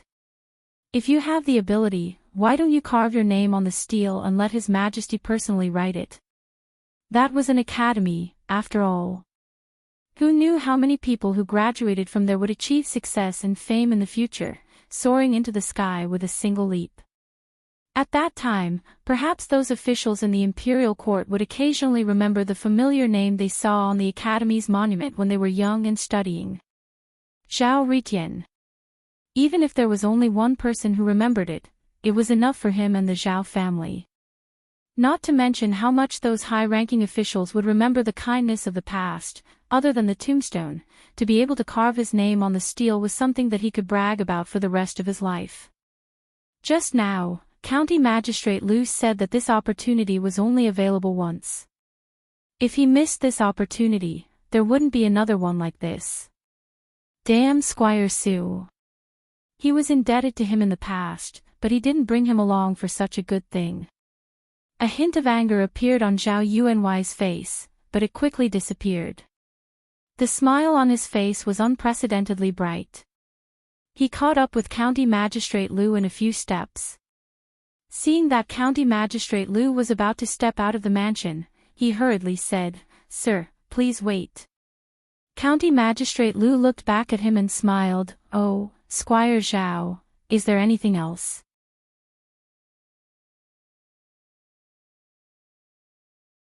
Chapter 768. About the donation of silver. I suddenly feel that we should do our part in such a good thing for the country and the people. Only by building more academies can more poor students have access to education and cultivate more talents for the country. Yes, that's it. The more Officer Zhao spoke, the more confident he became. In the end, the expression on his face became extremely sincere and proud. "So, I want to donate more silver to the academy." "Lord Lu, let's talk about it in detail." County Magistrate Lu nodded and said with a smile, "I'm very pleased that Officer Zhao has such a kind intention." "Sir, please, Officer Zhao, please." 3,000 taels of silver was not a small amount even for the Zhao family. However, he had worked hard for silver all his life. At this moment, silver itself was not so important to him. When one reached such a position, he would understand that some things couldn't be bought with silver. Some things couldn't be solved with silver. Therefore, after thinking for a long time, he gave another number. It was 30 times more than the 100 taels he had promised. County Magistrate Lu said with a smile, "Officer Zhao, if you are generous, the poor students of the academy will remember you. It's all for the country." Officer Zhao was waiting for this sentence. He couldn't confirm whether what County Magistrate Lu said was true or not, but he thought that County Magistrate Lu wouldn't lie to him. After all, County Magistrate Lu was a high-ranking official and couldn't lie to him. "There's one more thing I need to ask of Officer Zhao," County Magistrate Lu said while looking at him. "Sir, please speak your mind. I'm not familiar with the rich merchants around the capital city. I hope Officer Zhao can visit them. After all, one person's strength is limited. If there are more people as generous as Officer Zhao, of course. Don't worry, I'll take care of it." Officer Zhao answered repeatedly with a burst of ecstasy in his heart. The importance of this matter was self-evident. County Magistrate Lu actually entrusted this important task to him. If he could handle this matter well and properly, he would have a say in the county magistrate's office in the future, let alone in the long run. This was something that couldn't be bought with 3,000 taels of silver. No matter how he looked at it, he wouldn't lose money. Of course, at the same time, he thought of another matter. The Zhao family did have some money, but they were not arrogant enough to think that the Zhao family was the wealthiest merchant in the capital. Once everyone gathered and learned the truth, wouldn't they all rush to donate money? At that time, it would be hard to say if his name would still be left on the Academy's stele. After all, he believed that those people wouldn't reject the opportunity to leave their names behind. Of course, he had just confirmed with County Magistrate Liu that after the funds of an academy were collected, the rest would be used to build other academies. This academy couldn't be named, but there would always be others. But for the sake of safety, he had to be careful. He waved his hand at the housekeeper and said, "Go to the accounts room and withdraw 2,000 taels of silver." When he returned to the chess room again, his friend could not wait any longer. "County Magistrate Liu, what brings you here?" A stout middle-aged man looked at him and asked with great surprise, "When did you know County Magistrate Liu?" Zhao Yuanwei smiled mysteriously and said, "Let's not rush this matter. I have something great to tell you, as expected of Lord Li." County Magistrate Liu walked out of the Zhao mansion, sighed, and murmured, "Brilliant, really brilliant. The 5,000, to be precise, it should be 5,100 taels of silver. It was as easy as blowing off dust." He didn't even need to say anything, and the other party would take the initiative to come to him, as if afraid that he wouldn't accept it. It was even easier than robbing. He knew how cold the officials from the Ministry of Rights were treated when they went to visit each and every one of them. It was really a world of difference. Moreover, after walking out of the Zhao mansion, he thought of a more important thing. It was true that merchants loved their names, but some people seemed to love their names even more. In just a few days, the entire capital city would once again be bustling with noise and excitement. A yeoman runner stood behind him and asked, "Lord, where are we going now?" "To the Su mansion." "Which Su mansion?" "Su mansion in the south of the city." An hour later, a fat man with a protruding belly and a face full of fat sent County Magistrate Liu out of the mansion and said with a smile, "Take care, Lord." When he turned his head, his face instantly became gloomy. "Damn, such an important thing, surnamed Xiao actually didn't tell me." Behind County Magistrate Liu, the yeoman runner still understood and said with a smile, "Lord, I know. Let's go to shopkeeper Zhang's mansion now." He, father, you lost again." The proud Lolita jumped up from her seat and shouted happily. If she won 10 games against her father, she could go out of the palace to play once. If she won 20 games against her father, she could also bring Yongning. Therefore, she now played chess with her father every day. She had saved up for many days. She had already decided in her heart that when she had saved 10 days for both of them, she could go out of the palace with Yongning and did not need to come back for 10 days. Emperor Jing touched her head lovingly and said, "Shaning, go play first. Father is a little tired. We will play again in the afternoon." "Oh." The proud Lolita nodded obediently. Although she also wanted to save enough time to go out of the palace earlier, her father's health was not good. She had grown up and had to be sensible. She could not let her father be tired. Looking at her jumping away, a trace of guilt appeared on Emperor Jing's face. As a father, he still felt a little sorry for using such a method to keep his daughter by his side to play chess with him. The most difficult thing was handed over to Mingzu and Li Yi. There were no important state affairs these days. It was not easy to have a few days of leisure, but his heart was still worried about some things. He put away the chess pieces and asked, "What has Mingzu been doing these days?" "Her Highness has been in the palace." Changda's voice came over. "Apart from practicing every day, there is no... Oh, by the way, Her Highness is still learning to cook." "Cooking?" There was some doubt in Emperor Jing's voice. Mingzu liked to play with knives and swords since she was a child, but it was definitely not a kitchen knife. When did she become interested in these things? "Yes, cooking." Changda nodded and said, "She often asks the catering bureau to send things over to make soup and so on." Emperor Jing was puzzled for a moment and no longer thought about these things. He asked, "What about Li Yi?" At home, he goes out occasionally, but it is to accompany his wife for a walk. Emperor Jing frowned and murmured, "What are they doing?" He did not set a deadline for this matter, but the voices in the court about this matter were not small. The pressure that fell on them was certainly not light. How could they be so leisurely? After thinking about it, he asked, "Has there been anything strange about the two of them recently?" Chengde said, "A few days ago, Her Highness went out of the palace with him to see the capital's governor, Lu Dao. After that, the two of them did not have any contact with anyone." Emperor Jing was not unfamiliar with the name Lu Dao. This person had some abilities. His most prominent characteristic was that he could stand in the perspective of ordinary people. He had a keen insight that many ministers in the court did not have. He could often find some problems that ordinary people could not notice. He was a rare talent. Emperor Jing put away all the chess pieces and said, "Find out what Lu Dao has been doing these days."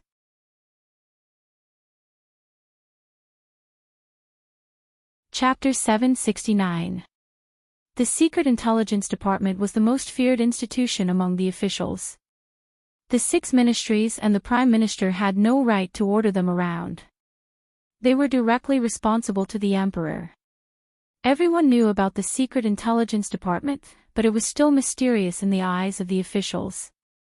No one knew if any of the maids, servants, or even the concubines he had just married last night were spies from the Secret Intelligence Office.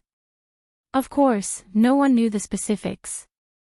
In any case, that was what was being said outside. Everyone talked about the Secret Intelligence Bureau as if it was a miracle, but whether it was the common people or the officials, no one was able to see its true colors. But one thing was certain. It was easy for the Secret Intelligence Department to investigate anything. They could clearly find out whether the bump on Magistrate Lu Dao's head was hit on the corner of the table when he was dozing off, or when he was having sex with his concubine last night. Not long after Chengde left, he came out again with a secret letter. The Secret Intelligence Department sent countless secret letters to the palace every day. They were classified and sorted out, so it was not difficult to find Magistrate Lu Dao's. Jing Emperor opened the secret letter and read it carefully. If someone in the capital wanted to investigate the whereabouts of the capital magistrate, Lu Dao, it was not a difficult task. However, if they wanted to investigate in depth what he had done, who he had met, and what he had said, it would be very difficult. Of course, no one would do these things if they had no grievances with him. It would not be a good result if they were found to follow and investigate an official of the imperial court with evil intentions. But this was not a problem for Jing Emperor. Just by reading the beginning, Jing Emperor had already guessed what Lu Dao had been doing these days. He was doing the same thing as the officials of the Ministry of Rights did before. The difference was that the officials of the Ministry of Rights raised money for officials and nobles who were related to the Cui family. But Lu Dao raised money for those businessmen. Of course, it did not mean that businessmen were more generous than officials and nobles to be able to raise so much money in a short period of time. It was because they could leave their names on the academy stele and could leave their names in front of a building of the academy if they donated money. The people from the Ministry of Rights didn't say that when they visited those officials and nobles. The merchants had the same name. They wanted to be famous, so they spent a lot of money to build an academy. Which of the officials and nobles did not have the same name? They were more famous than the merchants. Why didn't they donate? Or did they only donate a little? Because they didn't know. That was because they did not know that by donating silver, they could leave their names in the academy and have their names engraved on the tombstone for generations to come. As smart as Jing Di was, he almost instantly figured out the crux of the matter. Some people had been tricked. From the very beginning, Li Yi, or rather, Mingsu, had been scheming against them. The other officials and nobles could start to donate after the whole thing was revealed. However, the officials from the Ministry of Rights had visited mostly officials or families related to the great clans. Could they donate again? If he didn't donate, the reputation he had built up over the years would suffer a huge blow. If he were to donate again, the effect would be minimal since he had already done it once. And those great clans relied on nothing more than the reputation they had built up over the years, the prestige they had among the gentry and the common people. Without these, they were worse than a tiger without teeth. If the establishment of an academy so that the children of poor families could study was a nibbling away at those great clans, and it would take decades to see an effect, then the donation this time was the most direct blow to them. Of course, the scope of the attack was not all great clans.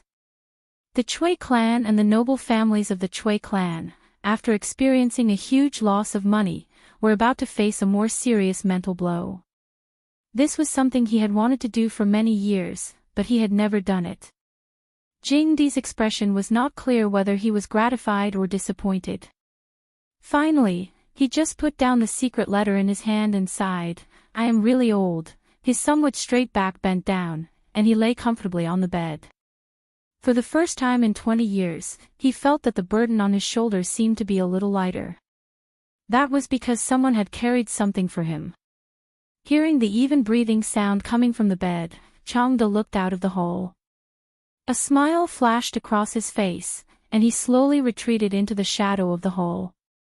Sir, I want to eat hot pot.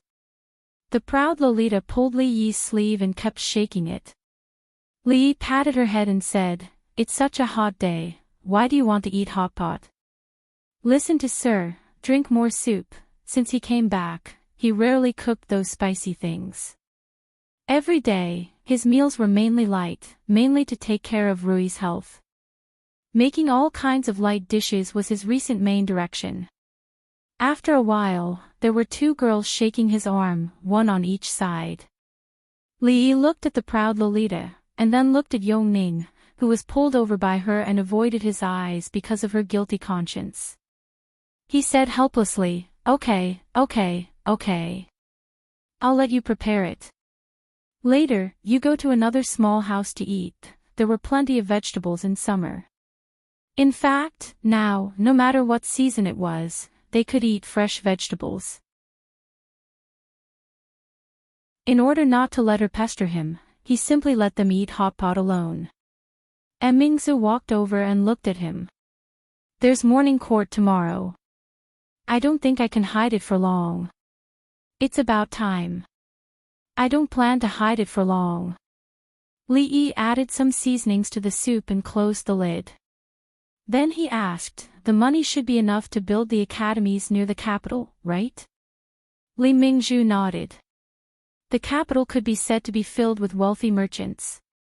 The amount of silver they donated added up to a terrifying figure. According to the plan, it would be more than enough to build a dozen large academies. It would even be enough to keep these academies operating for a long time. Even when General Shui, the family of generals, and other acquaintances came to her.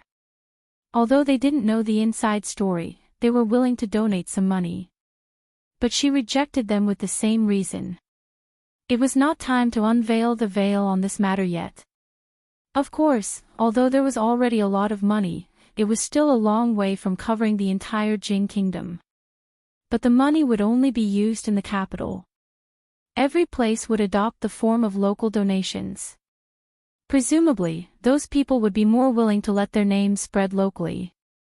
As long as the precedent was set in the capital, it would be much easier for the other states and prefectures. If they followed this method, it would not be unimaginable for Mingzhu academies to spread throughout the Jing kingdom one day. After tomorrow, we should receive more money. The amount will be very large. How to spend it is a problem. This is just the beginning. In the future, the scope will be wider and there will be more money. Li Yi adjusted the fire to a gentle one and said, also, to do these things, it's impossible to rely on just you or me. If you want to find someone trustworthy, you can find someone from the Women's Union or other places. Ability is important, but you have to ensure absolute loyalty. These shouldn't be a problem for you. Mingzhu pondered over his words and nodded slightly. There's one more important thing. Seeing him speak again, Emingsu turned to look at him with a serious gaze. Li Yi opened the lid of the clay pot and scooped some soup. He passed the bowl to her and said, "Help me taste this soup. Is it ready?"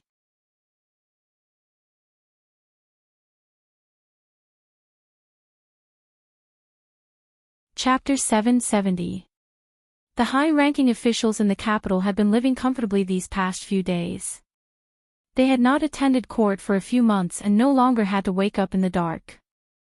Sometimes, they did not even have time to eat breakfast before rushing to the palace gates to gather. They had to stand in the hall for 4 hours and their backs were sore. They also had to drag their tired bodies to various departments to handle various chores. Now, they could sleep until dawn, drink their morning tea, and slowly make their way to the yamen. If they were the leaders of various departments, as long as they were not seen by the imperial censors, they could relax even more. Of course, if they received news that morning court was to be held, even the laziest of people would have to restrain themselves and obediently stand at the palace gates for an hour to enjoy the morning breeze. Although it was still summer, the sun had not risen yet. Wearing thin clothes, it was still a little cold. Old General Shui stomped his feet and wrapped his clothes tightly around himself. He sighed, "These old bones are getting worse and worse. I wonder how many more days I can attend court." Old General Ma walked over and said, "We old bones do not have much time left. Luckily, those children are not bad. Old Shui, you can rest in peace even after you die." Before the morning court began, when the officials were waiting at the palace gates, they had to line up according to their official rank and department. They were not allowed to walk around casually, nor were they allowed to congregate casually. There would be a special imperial censor to record the officials' behavior and record it as part of their evaluation. A few imperial censors glanced at the elders of the family of generals who were gathered together, then quickly shifted their gazes away. When they caught a glimpse of an official in the crowd who was secretly touching his buttocks, they immediately walked over with dark expressions and said coldly, "Sir, please pay attention to your manners." The official had wanted to quietly adjust his pants but did not expect to be seen by the imperial censor. He could only look at his nose and his heart. After the imperial censor left, he glanced at the few people who were squatting and chatting under a tree not far away. An indescribable bitterness rose in his heart. This time, old General Shui did not engage in a verbal battle with old General Ma. He sighed and said, "What is Her Highness thinking?" The Her Highness he was referring to was naturally the eldest princess. The incident at the academy had caused a commotion. Countless people in court were waiting to see her make a fool of herself, but she seemed to have completely forgotten about it. She had not done anything in the past few days. The family of generals had wanted to help, but she had rejected them. A red-faced old general thought for a moment and said, "Her Highness has always had her own ideas. I believe we will know in court today." Due to their special status, the family of generals maintained a distant relationship with all the princes. However, the eldest princess was different. She was a woman, and even if she was close to the family of generals, it would not attract criticism. Moreover, the family of generals and the princess residence were closely connected in terms of interests. They were bound together for good or ill. Even if they put aside their feelings, they would naturally pay attention to her matters. In recent days, the emperor, who was ill, had almost handed over all the political affairs to the Minister of State to handle. However, every once in a while, he would still hold a morning court session to ensure that he would not be too distant from the political affairs.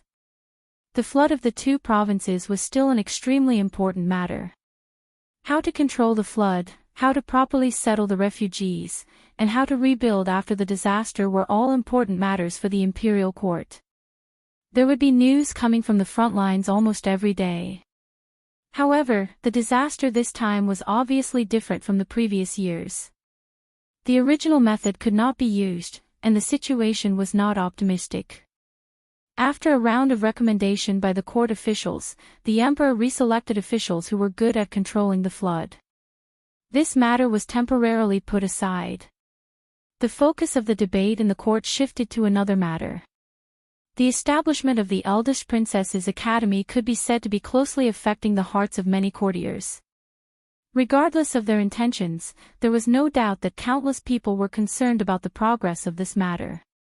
Emperor Jing looked down and said faintly, "Lu Dao, tell me, how is the establishment of the academy going?"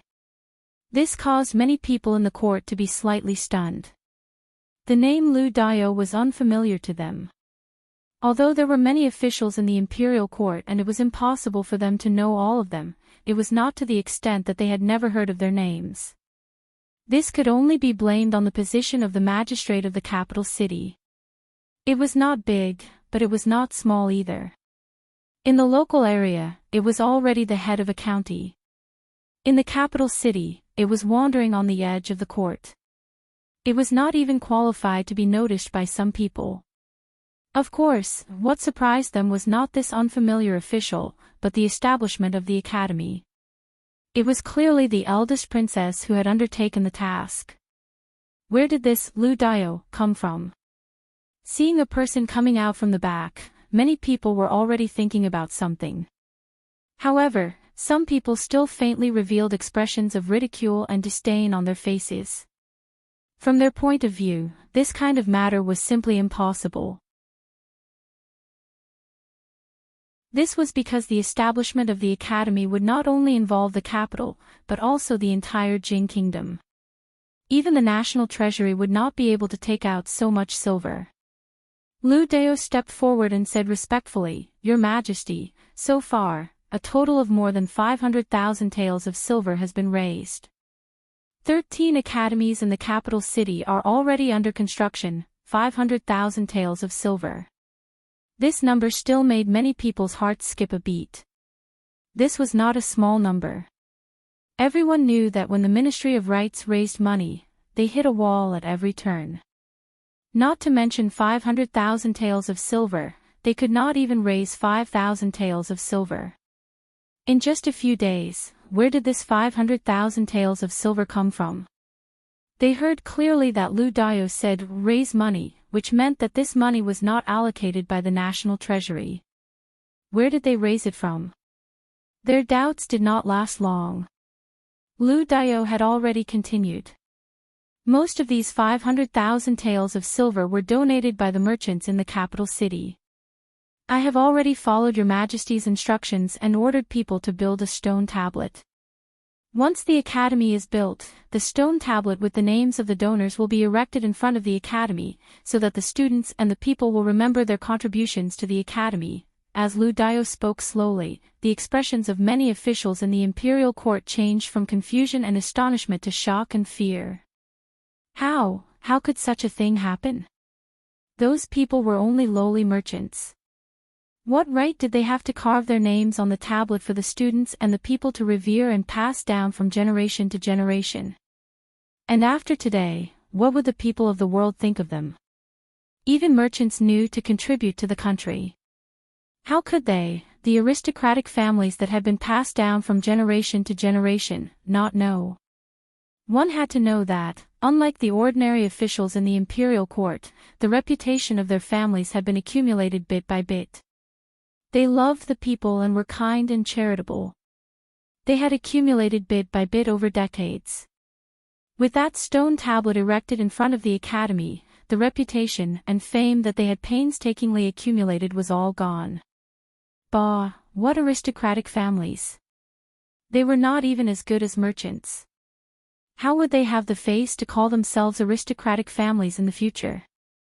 In particular, the true aristocratic families were able to stand for hundreds of years without falling.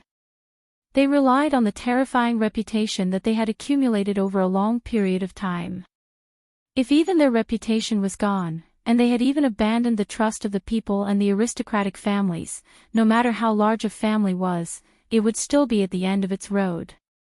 This simple stone tablet had left these aristocratic families with no other choice. Donate, they had to donate.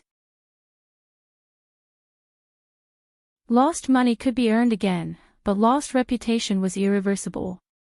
Of course, some people's choices were very simple, while others were more difficult. For example, the officials of the Ministry of Rights had visited. If they didn't donate, they would definitely be reviled by the people. If the merchants donated, the other aristocratic families would also donate, which would expose them. In the future, would they still have a foothold in the capital city and the Jing Kingdom? Donate. How much should they donate? They had previously donated dozens or hundreds of taels of silver, and even had a very unpleasant relationship with the officials of the Ministry of Rights. If they went up to donate again with a straight face, how would they have any face left? Even if they donated, they wouldn't have much face left. It was obviously a remedial measure, which would make people despise them even more. So here came the problem. Should they donate or not? At this moment, they had never hated the officials of the Ministry of Rights so much.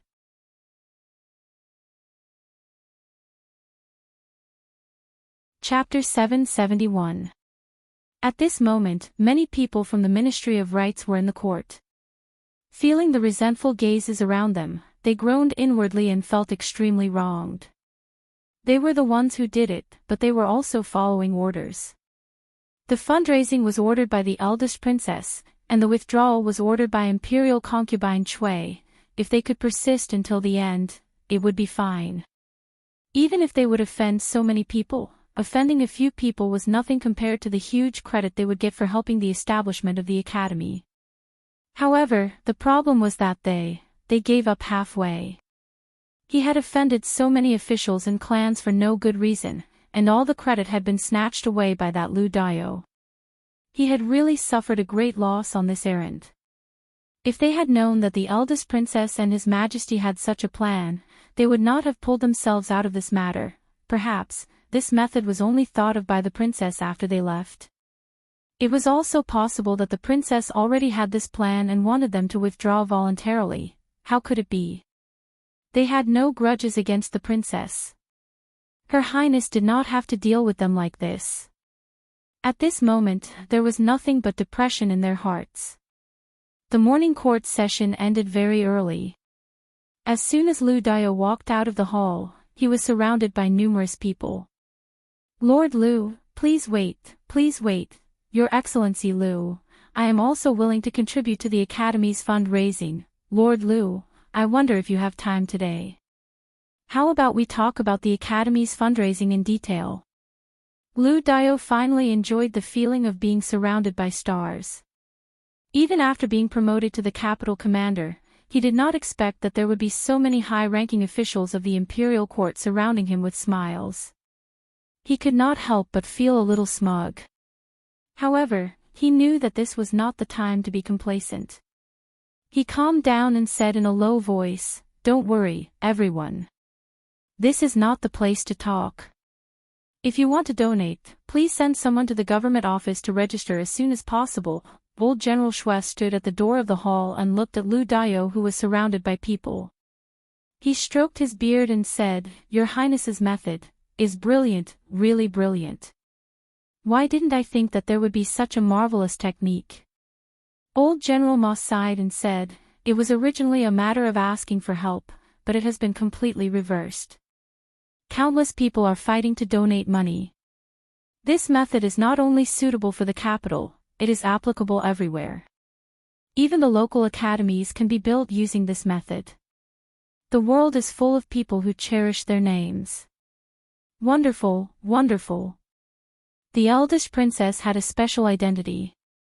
Naturally, it was impossible for her to be surrounded by people like Lu Dio. However, there were many people who looked at her with more emotions than before. Even though she had done many things that men couldn't do before, they couldn't help but look down on her because of her gender. However, after this incident, no matter who it was, they had to seriously retract their underestimation of her. Some people even rejoiced in their hearts. Fortunately, she was a woman. Fortunately, she was only a princess. If she were a prince, it would be enough to make all the brothers who had a chance of inheriting the throne, including the king of Shu, lose all hope. No matter how many things she had done, how great her reputation was, and how much power she held in her hands. At the end of the day, she was just a woman. Li Yi learned of this news in the afternoon when Wang Yong came to visit him at home. Wang Yong's visit this time was not to discuss business, nor was it to specifically tell him about these things. He was just implicitly asking if he could leave a good spot for the Wang family on the Academy stele. Of course he could. The Academy was the child of him and the eldest princess. As a father, he could still make the decision on this matter. It was not only because the Wang family was Li Xian's father-in-law, but also because the Li family and the Wang family had a friendly working relationship. Without knowing it, the Wang family was willing to donate 100,000 taels of silver to support him and the eldest princess's unborn child. This was a favor that could not be easily repaid. Li Yi looked at him and asked, "The Wang family donated 200,000 taels of silver to the Academy. It is enough to leave a name in all the academies in the capital. However, Brother Wang, do you think it is enough?" Wang Yong was stunned and asked, "Brother Li, what do you mean?" For example, part of the 200,000 taels of silver could be used as a reward for outstanding students. On the one hand, it could help the poor students improve their lives, and on the other hand, it could stimulate them to study hard. It is killing two birds with one stone. Li Yi thought for a while and asked, "How about this sum of silver be called the Wang Family Scholarship or the Wang Yong Scholarship?" The old emperor did not attack the aristocratic families indiscriminately. In fact, he was gradually weakening the disobedient aristocratic families. As for the Wang family, who were sensible and had a close relationship with the royal family, the old emperor adopted a policy of cozying them up and appeasing them. Therefore, Li Yi did not mind giving the Wang family another benefit. The Wang Family Scholarship. Wang Yong's eyes suddenly lit up. It was good to have one's name engraved on the stone tablet. It was not certain that one's name would go down in history, but it would exist for a longer period of time. This scholarship, which he had never heard of before, was obviously another great thing for the Wang family. The students supported by the scholarship were definitely people of outstanding talent. Since they accepted the Wang family's support, they would definitely owe the Wang family a favor and could be considered half a student of the Wang family. And such people of outstanding talent would also have a very high chance of becoming outstanding in the future. Not everyone was expected to repay the Wang family, but after all, they would have an unbreakable connection with the Wang family. In just an instant, Wang Yong weighed the pros and cons in his mind. The conclusion he came to was that there were only pros and no cons. He raised his head to look at Li Yi and said sincerely, "Those 200,000 taels were donated by the Wang family to build the academy. How can I take money from them? How about this, I'll go back and ask for instructions. Every year, a sum of money will be used to set up the Wang Family Scholarship, which will be used to support students with excellent character and scholarship." Li Yi did not mind this at all. The money would eventually be used on those students. The Wang family were not fools. They definitely understood what Wang Yong understood. He was only pointing it out. When the time came, they could discuss it with the eldest princess themselves. "I'll take my leave first." Wang Yong was in a hurry to report to the family. Li Yi did not stay any longer. From now on, he did not need to interfere in this matter anymore. Education was a century-long project. It would take a long time to show its effects. But now that the foundation was stable, there would be fewer obstacles in the future. He had written down everything about the academy in great detail on a piece of paper. Her Highness just had to follow the prescribed order. Of course, she still had to control some of the details herself. Li Yi did not want to arrange everything for her. She was able to handle the women's union, various businesses, and the affairs of the women's college so perfectly. It was enough to show her ability. There would be more things she had to decide and deal with in the future. She could not become dependent. Li Yi needed to extinguish the seeds that had just arisen as soon as possible. Li Yi stared blankly in a certain direction. When he made this happen, he actually did not feel much of a sense of achievement. Instead, he was a little hesitant. This was after all his wishful thinking. He could not tell anyone, including her. But no one knew better than him how difficult and long this path would be. Whether it could be replicated was still unknown. If things did not develop in the direction he had planned, it would be more harmful than beneficial for her to have such power and resources in her hands. Most importantly, before the old emperor passed away, he did not think he could help her reach that step. That day would come sooner or later. Who would be the new emperor? What would her future be like? Yongning, Shaning, if that day really came, he would definitely take Yongning away. The proud Lolita was also worried. The palace was not a place she should stay. She would be unhappy for the rest of her life. As for the eldest princess, she would not leave. What should he do? Rob her? But he could not defeat her. What a headache.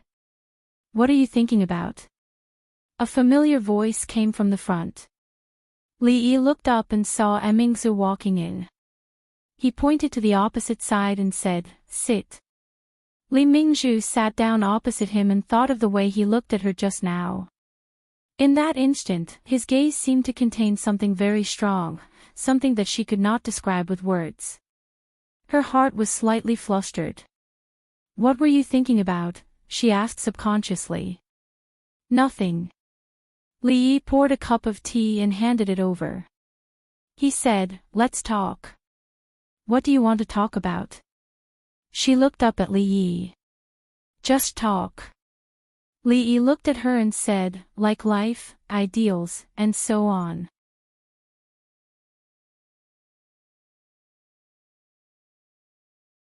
Chapter 772. When talking about life and ideals with a beauty, the choice of time and place was very important. Under the warm yellow light, on the soft bed, chatting through the night, or in the quiet courtyard, next to a clean stone table, drinking a pot of fragrant tea, chatting leisurely. These were two completely different moods. Of course, the former was not about the moods. Hearing his words, the princess shook her head after a moment of hesitation, thinking that he was just joking. She changed the topic and said, "The aristocratic families that refused to donate money before have changed their attitude and donated more than those merchants." Li Yi waved his hand and interrupted her. "I said we won't talk about this. Today, we only talk about life and ideals." Mingsu looked at him, and her expression was no longer serious. She picked up the teacup and took a sip, quietly waiting for him to continue. Li Yi looked at her and asked, "Seriously, what's your plan for the future?" Mingsu thought for a while and said, "I'll settle the academy first. I've been busy for a long time." The future that Li Yi mentioned was naturally more long-term than hers. He asked again, "What about 5 years later? 10 years later? 5 years later? 10 years later?" Mingzu was stunned. Under Li Yi's gaze, she shook her head and said, "It's too far away. I've never thought about it." She had no ambition. It was fine if she had big breasts but had no ambition. She had such a small breasts but had no ambition either. After the old emperor ascended, what would happen to the eldest princess who had lost her protection? It would be a happy ending for her to be betrothed to the son of a meritorious minister. With the power in her hands, it seemed unlikely that such a good ending would happen. She would most likely be suspected and coveted by others. Even if the king of Shu was not the emperor, he would be some other king. Speaking of which, if she continued to be a princess who was only responsible for her beautiful appearance, it was very likely that she would spend the rest of her life peacefully like most princesses in the history books. However, it was impossible for her to go back now that she had come this far. She thought about it carefully. How did she end up on this path? Her life was originally smooth and smooth. Cough, cough. Li Yi took a sip of tea and choked on his own tea. After coughing twice, he waved his hand and said, "Forget it, forget it. If you haven't thought about it, then don't think about it. The most important thing in life is to be happy." It didn't matter how she came to this path. Since she couldn't turn back, she might as well walk this path to the end. It would be great if she could wait for the light of dawn, but if she couldn't, she would just rob it. As for the rest of the mess, who wanted to mess with it, as soon as his thoughts were clear, he felt as though his entire being had relaxed. When Emingsu looked at Li Yi, she realized that he was also looking at her. His gaze was very strange. There was hope, worry, and love in his eyes. Behind those indescribable gazes, there was a kind of emotion that she could clearly feel. The will to fight. Although she didn't know why he would have such thoughts, at this moment, she felt that it was funny. She looked at Li Yi with a faint smile and asked, "You want to fight with me?" Li Yi was actually thinking that he might not be a match for the eldest princess at that time. Should he ask for a helper or something? He was startled when he heard that, and then laughed. "Are you kidding me? Why would I want to fight with you? The soup is still boiling in the kitchen. I'll go and see if it's ready. By the way, are you thirsty? Do you want me to serve you a bowl of soup?" Although he hadn't fought with her before, he was definitely not a match for someone who could fight with Mississippi Lou. Just the thought of fighting with her made him feel a dull pain in his butt again. The two little girls were better. Girls should be gentle and virtuous. Why should they learn martial arts? Although the words, gentle and virtuous, had nothing to do with the arrogant Lolita, they were both learning martial arts. Look at Rui. She was already a master, but she didn't use martial arts to bully others. Look at her and Mississippi Lou, who always talked about fighting with each other. How could they act like girls? Sir, come and play chess with me." The arrogant Lolita waved her hand in the room. Li Yi walked over and replaced Duan Wu. As long as the word chess was involved, the arrogant Lolita couldn't be treated as a child. Even an adult would fall into her hands if they weren't careful. It was said that the old emperor had lost dozens of games to her. She was now obsessed with Gamoku. Ever since Li Yi taught her this way of playing, the entire women's college, including the teachers and students, were unwilling to play with her in a few days. It was not easy to find someone who was willing to play chess with her. Li Yi and the arrogant Lolita played chess. Yongning stood beside him with her hands behind her back and her head peeking at the chessboard. Thinking of something, Li Yi looked at her and asked with a smile, "Cindy, if I'm going to a place far away and won't come back for a long time, would you be willing to go with me?" The little girl was stunned for a moment. The expression on her little face immediately became nervous. She pulled Li Yi's arm and asked hurriedly, "Where are you going?" "A place far away from here. There might be no rocking cars, no merry-go-round, no delicious food, no fun. Wherever Big Brother goes, Xine will go." Before Li Yi could finish, the little girl hugged his arm and said with a serious face. She clenched her fists tightly, as though she was worried that Li Yi would disappear if she let go. With her small heart, she could not imagine what the world would be like without her brother. No one would tell her the story of the beautiful sheep, and no one would understand what she said.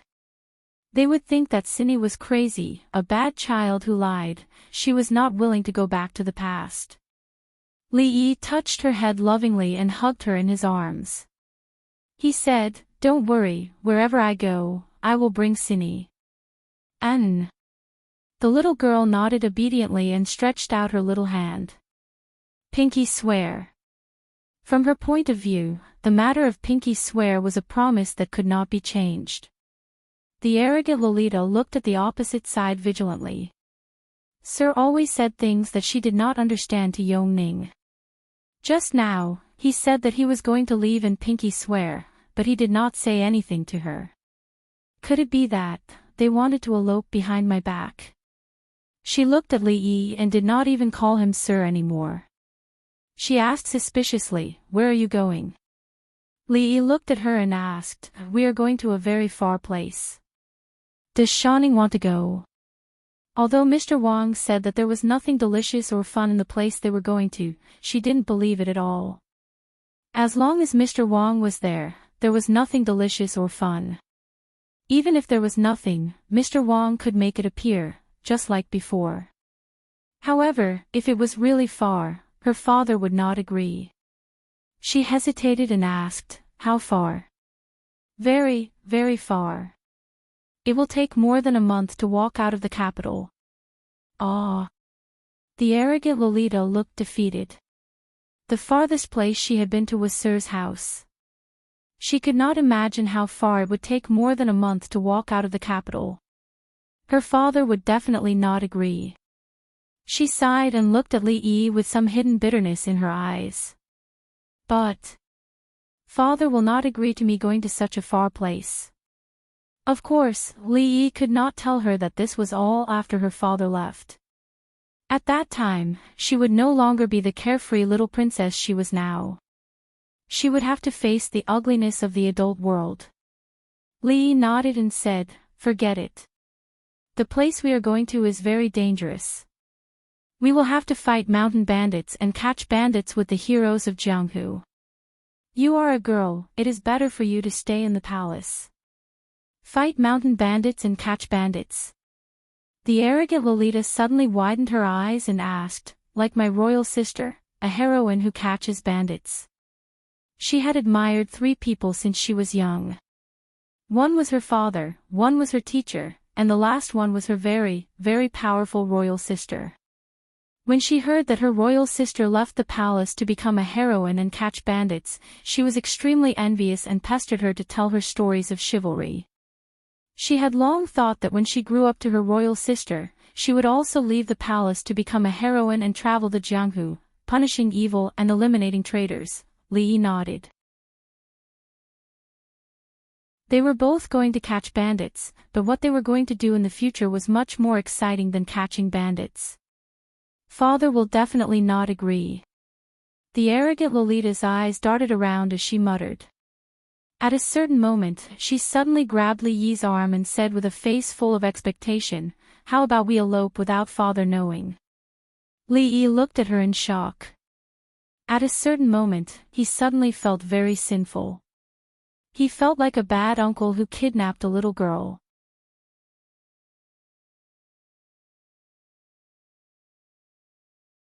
Chapter 773. The proud Lolita was already 13 years old. In the future, 13-year-old girls already knew a lot of things.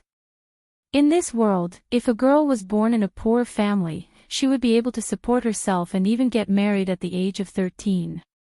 However, the proud Lolita grew up in the palace. Among all the princes and princesses, she was the kind of person who was surrounded by the stars. She had never suffered much, so her mental age was obviously younger. Li Yi looked at her and explained helplessly, "Well, eloping requires 2 people who like each other first. Sir, don't you like Shanning?" The proud Lolita looked at him pitifully. Her big watery eyes blinked and she looked like she was about to cry. Li Yi covered his eyes and couldn't bear to look anymore. He nodded and said, "All right, I'll bring you along." Seeing that the proud Lolita was about to pounce on him, Li Yi hurriedly reached out his hand. "Stop, play chess properly." The proud Lolita rolled her eyes at Li Yi and sat back. If he didn't let her kiss him, then so be it. After a while, they would elope together. Sir once wrote a poem. What was it again? If 2 people love each other for a long time, why would they stay together day and night? Since they were going to elope, one less kiss was no big deal. When he was in a good mood, his thoughts were naturally smooth. Even the speed at which he placed the chess pieces was much faster. Therefore, Li Yi soon realized that he was probably about to lose. Losing to his own disciple was a very embarrassing thing. Li Yi decided to concentrate and see if he could salvage the situation. "Look, what's that?" His face suddenly showed a look of surprise and pointed behind the proud Lolita. The proud Lolita turned her head and looked for a while before turning back with some dissatisfaction and muttering, "What, there's clearly nothing." She picked up a chess piece and was about to put it on the position that she had chosen just now. As long as this chess piece was placed, Sir would lose.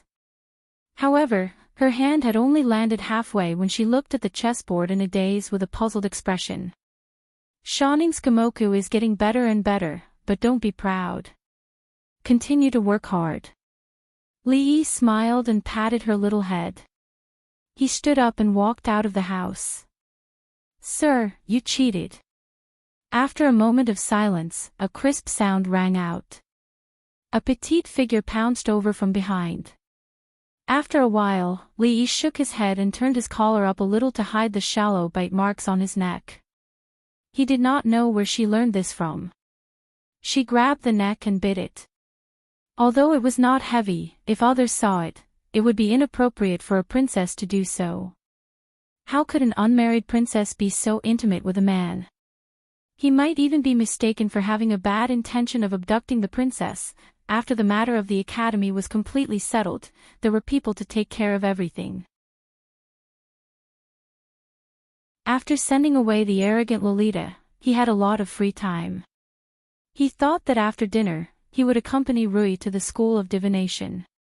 The scenery by the lake was good, and fishing in the pavilion in the middle of the lake would be a small pleasure. He of Chang'an County Dean of Chang'an College, but had of free time. That. In the past few days, the gate of the county government was almost broken by people. Of course, they didn't come to complain, but to give money. After the morning assembly that day, all the officials and aristocratic families in the capital city sent their servants to the county government to register. The amount of silver they donated increased from thousands to tens of thousands. In 2 days, the amount had reached millions of silver. Of course, not only did they donate silver, but they also donated materials, mostly books. Whether the academy could use them or not, he accepted them all. This matter was well done, and he didn't disappoint the eldest princess and lordly. County Magistrate Liu waved to a runner happily and pointed to the red paper on the table. He said, "Come on, put this one up too." The outer wall of the county government had been covered with red paper. The black ink on the red paper was particularly conspicuous. It was a detailed record of the donations of the big families every day. After it was arranged according to the amount, it was posted outside the county government, attracting the attention of countless people. In this way, the families who had been watching could not sit still, and the families who donated less could not sit still. Those who didn't donate could hide for a while, but sooner or later, they would be found out and regarded as the example of the heartless rich. Those who donated less would be ranked behind most of the families. They would lose face and might as well not donate at all. They could only increase the amount to improve their ranking. But in their hearts, they cursed the person who came up with such a bad idea. Fortunately, the reputation of the family could be preserved. The loss of some silver was just a loss, but the foundation of the family couldn't be lost. But some people weren't so lucky. Although the Chui clan and several clans that were on good terms with the Chui clan had also donated silver, at the beginning, when the officials of the Ministry of Rights visited them, they had offended them a lot, and even donated the humiliating price of 50 taels of silver. Later, they were exposed to be extravagant and wasteful in other aspects, which greatly damaged their reputation. Even if they had taken remedial measures afterward and donated a lot of silver, it was difficult for them to recover the lost part of their reputation. The eldest princess once again showed her ability in front of the public. Although she didn't do it casually, it made the whole capital city, and the whole Jing kingdom in the future, excited. The word "a woman" probably wouldn't appear in people's minds for a long time. It was said that when Her Highness was a constable in Qing and Prefecture, she was nominally under the capital magistrate, Liu Dao. At that time, he was just a small county magistrate. Thinking of this person's rise all the way to becoming the capital magistrate, and today's great achievements. Some officials in the court also faintly expressed goodwill to Lu Dio when they donated silver. It was difficult for them to make friends with Her Highness, but Lu Dio was a breakthrough. Anyone could see that the eldest princess was different from other princesses. Maybe in the future, they would have to rely on her more. It's hoped. It's hoped. Seeing the buoy move, the Tsundra Lolita shouted at the side. Li Yi shook his hand and caught a palm-sized fish from the lake. Li Yi felt that it was completely luck. Under such interference, the fish hadn't been scared away. The guy in charge of feeding the fish in the academy must have been often lazy. They were now on the pavilion in the middle of the lake in the Mathematics Academy. This lake, the center of the lake, and even the buildings by the lake were all personally built by the students of the Mathematics Academy. The fish in the lake had just been thrown in, so fishing was forbidden. Anyone who violated this rule would be punished by frog jumping 10 times around the field. Li Yi believed that the students of the Mathematics Academy would rather jump into the lake than frog jumping. Unfortunately, in the entire academy, he was the only one who could punish himself. Li Yi handed the fishing rod to the arrogant loli who was already itching to try. He held Ru Yi's hand and walked outside. "Hello, headmaster." Although this headmaster had only been to the Mathematics Academy a few times, on the first day of admission, all the students had seen how powerful he was. Along the way, everyone they met bowed respectfully. "Hello, teacher." "Hello, mistress." Li Han was supervising a few students who hadn't finished their homework when he inadvertently glanced over and immediately straightened his body. This was almost a subconscious conditioned reflex. There was no Prince Jean in the academy, and there was no distinction between poor students and children of officials. There were only teachers, students, and classmates. Li Han wasn't as fat as before. He had lost a lot of weight in the past few months, and his face had even become a little angular. Li Yi was surprised to find that if this little fatty slimmed down, he would actually be quite handsome. The genes of the royal family were not bad. At least among the princes and princesses he had seen, none of them looked ugly. Taking a closer look, this kid looked a bit like Li Xian. He wondered what he would look like when he grew up. Li Xian adopted a laissez-faire policy towards the Academy of Sciences. No one knew where he found those mad scientists, but he didn't need to supervise them at all. He only went to check the progress every once in a while. Most of the time, he was in the Mathematics Academy. At this time, he and the young man named Shin Shu, whom Li Yi had met once or twice, were sitting in the pavilion in front of them. They seemed to be studying some profound problem. Li Yi looked at the booklet in his hand. It was the one he had given him before. There were some basic physical and chemical knowledge in it. It was hard to imagine that besides Li Xian, there was actually someone who was interested in these things. No wonder Li Xian could stick with him all day long.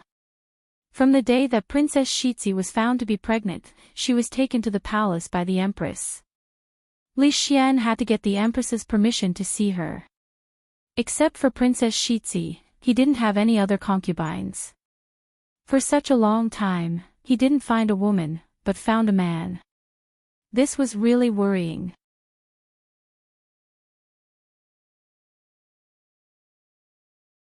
Chapter 774. He didn't know what the two of them were studying, but they seemed to be very engrossed. When Li Yi and Rui walked past them, Li Xian didn't even notice.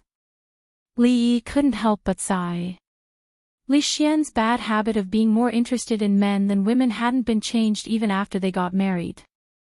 Rui turned to look at him and asked in confusion, "Why are you sighing, husband?"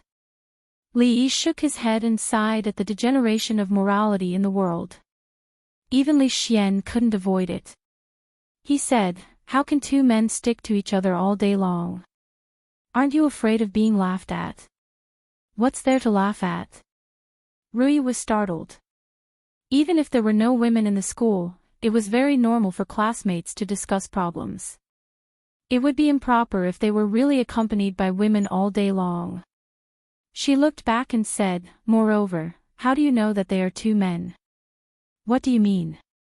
Li Yi was shocked when he heard this. Could it be that during the time when he was not in the capital, Li Xian actually? Impossible, there was no such magical technology in this era. He looked at Rui and said in surprise, my wife, do you mean that Shinshu is a woman? Thinking about the last time he saw Shinshu, he found that he was a little effeminate. As for whether he had an Adam's apple or not, he really didn't notice it. After all, he didn't look at him carefully. Besides, scholars in this era tended to be a little submissive. Some people didn't have an obvious Adam's apple, so he didn't have the preconceived idea that she was a man. So, Li Yi felt that what Rui said was very likely. Rui nodded and said, when she came to our house last time, I found that this young Master Shin should be a woman dressed as a man. Li Yi had previously ridiculed the TV series for not being able to see women dressed as men. Now it seemed that it was not the case in the TV series at all. Unless they were really familiar with each other to a certain extent, it was really not easy for a woman to be recognized after dressing up seriously. Although the status of women in the Jing Kingdom had improved a little, the barrier between men and women was still the same. Even if the academy only accepted men, he would have to think of other ways to get in. Chen Su. A figure immediately appeared in Li Yi's mind. This idiot can't even figure out whether it's a man or a woman, and still boast that young Master Shin is very smart in front of me all day. Li Yi doesn't intend to expose her. It's better to let Li Xian discover this kind of thing by himself. The two of them found a secluded spot by the lake and sat down. The students were in class, and the academy quieted down. A gentle breeze blew across the surface of the lake, causing the ripples to ripple. Holding hands with her, the whole world seemed to become quiet. Quiet and tranquil. My husband, do you like boys or girls? Rui suddenly asked. Li Yi thought for a moment and said, girls. Rui asked, why? Girls are like wives, so they must be very obedient. But you have to be careful, and you can't let Rui lead them astray. My husband, please don't let Rui hear what you said. Li Yi turned his head and looked around. Mississippi Lu didn't follow him out today, so she shouldn't suddenly appear. Then he turned back, curled his lips and said, so what if she hears it? Do you think I will be afraid of her? His eyes inadvertently looked around again, and he finally completely relaxed. Rui looked at the lake and murmured, in a few days, Rui will be 18 years old. Mississippi Lu wasn't 18 years old yet, which meant that he couldn't even defeat a child. Realizing that the Princess Royal didn't seem to be 18 years old, Li Yi suddenly felt a little sour in his heart. Rui continued, she won't tell me some things in her heart. In a few years, she will be married, and I don't know if she has a crush on someone. Although Rui was Mississippi Lu's sister in name, their mother passed away early, and the elder sister was like a mother. She was only 2 years older than Mississippi Lu, but she played the role of an elder sister and a mother since they were young. We don't have to worry about these things for her. She is so good at martial arts, and she is proud and arrogant. She won't like men who are not as good as her. But above that, the only people who are better than her are those grandmasters who are older. Li Yi waved his hand and said, at worst, I will raise her for the rest of her life, as long as she changes her bad habit of squandering. Actually, I can't bear to be separated from her. Rui smiled and said, when Mom and Dad were still alive, Rui was still very young and hadn't started practicing martial arts. She followed me all day and made a promise with me in the future. Promise what? Li Yi's ears pricked up. He rarely heard about Mississippi Lu's childhood from Rui. If he could find out something embarrassing about her, he would have a bargaining chip next time and wouldn't be so passive all the time. Nothing. Thinking of that ridiculous thing, Rui smiled and shook her head. Li Yi was a little disappointed. When did Rui learn to keep him in suspense? No, he had to ask Xiao Huan when he got back. But Xiao Huan was about the same age as Mississippi Lu, and she was always muddle-headed. She might not be very clear, so he had to find a chance to ask Mississippi Lu indirectly. The servant girl drank a mouthful of soup and shook her head. She said, "I've never heard Miss and Second Miss talk about it. Xiao Huan doesn't know what kind of promise Miss and Second Miss have." She blinked her eyes and looked at Li Yi. Puzzled, she asked, "Why don't son-in-law ask Miss?" If Rui was willing to tell him, he wouldn't have to come and ask Xiao Huan. Li Yi patted her little head and said, "Good girl, drink more soup. It's good for your body." The servant girl nodded and rubbed her slightly bloated belly. The soup that son-in-law made was very delicious, but if she drank too much, her chest would always swell. It felt a little strange. It wasn't really uncomfortable, but that place always made people feel embarrassed to talk about it, let alone talk about it to son-in-law. Was this what son-in-law meant by growing up? When Li Yi walked out of the door, Mississippi Lu was wiping her eyes. Li Yi felt that she treated the sword better than him. If he and the sword fell into the water at the same time, Mississippi Lu would definitely choose to fish for the sword instead of him. What kind of unspeakable promise did she and Rui have? This question had been on his mind since yesterday. If he didn't ask, he would feel uncomfortable. So, Li Yi decided to ask in a roundabout way. Li Yi walked to her side and asked curiously, "What kind of promise did you and Rui have when you were young?" "What promise?" Mississippi Lu glanced at him and continued to bury her head in wiping her eyes. She only asked blandly. Looking at her appearance, she seemed to have completely forgotten about this matter. It seemed like it wasn't important.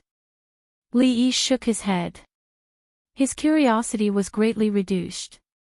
Instead, he was puzzled as to why Rui would be secretive about something that wasn't important. "It's nothing. You can continue. I'm going to cook."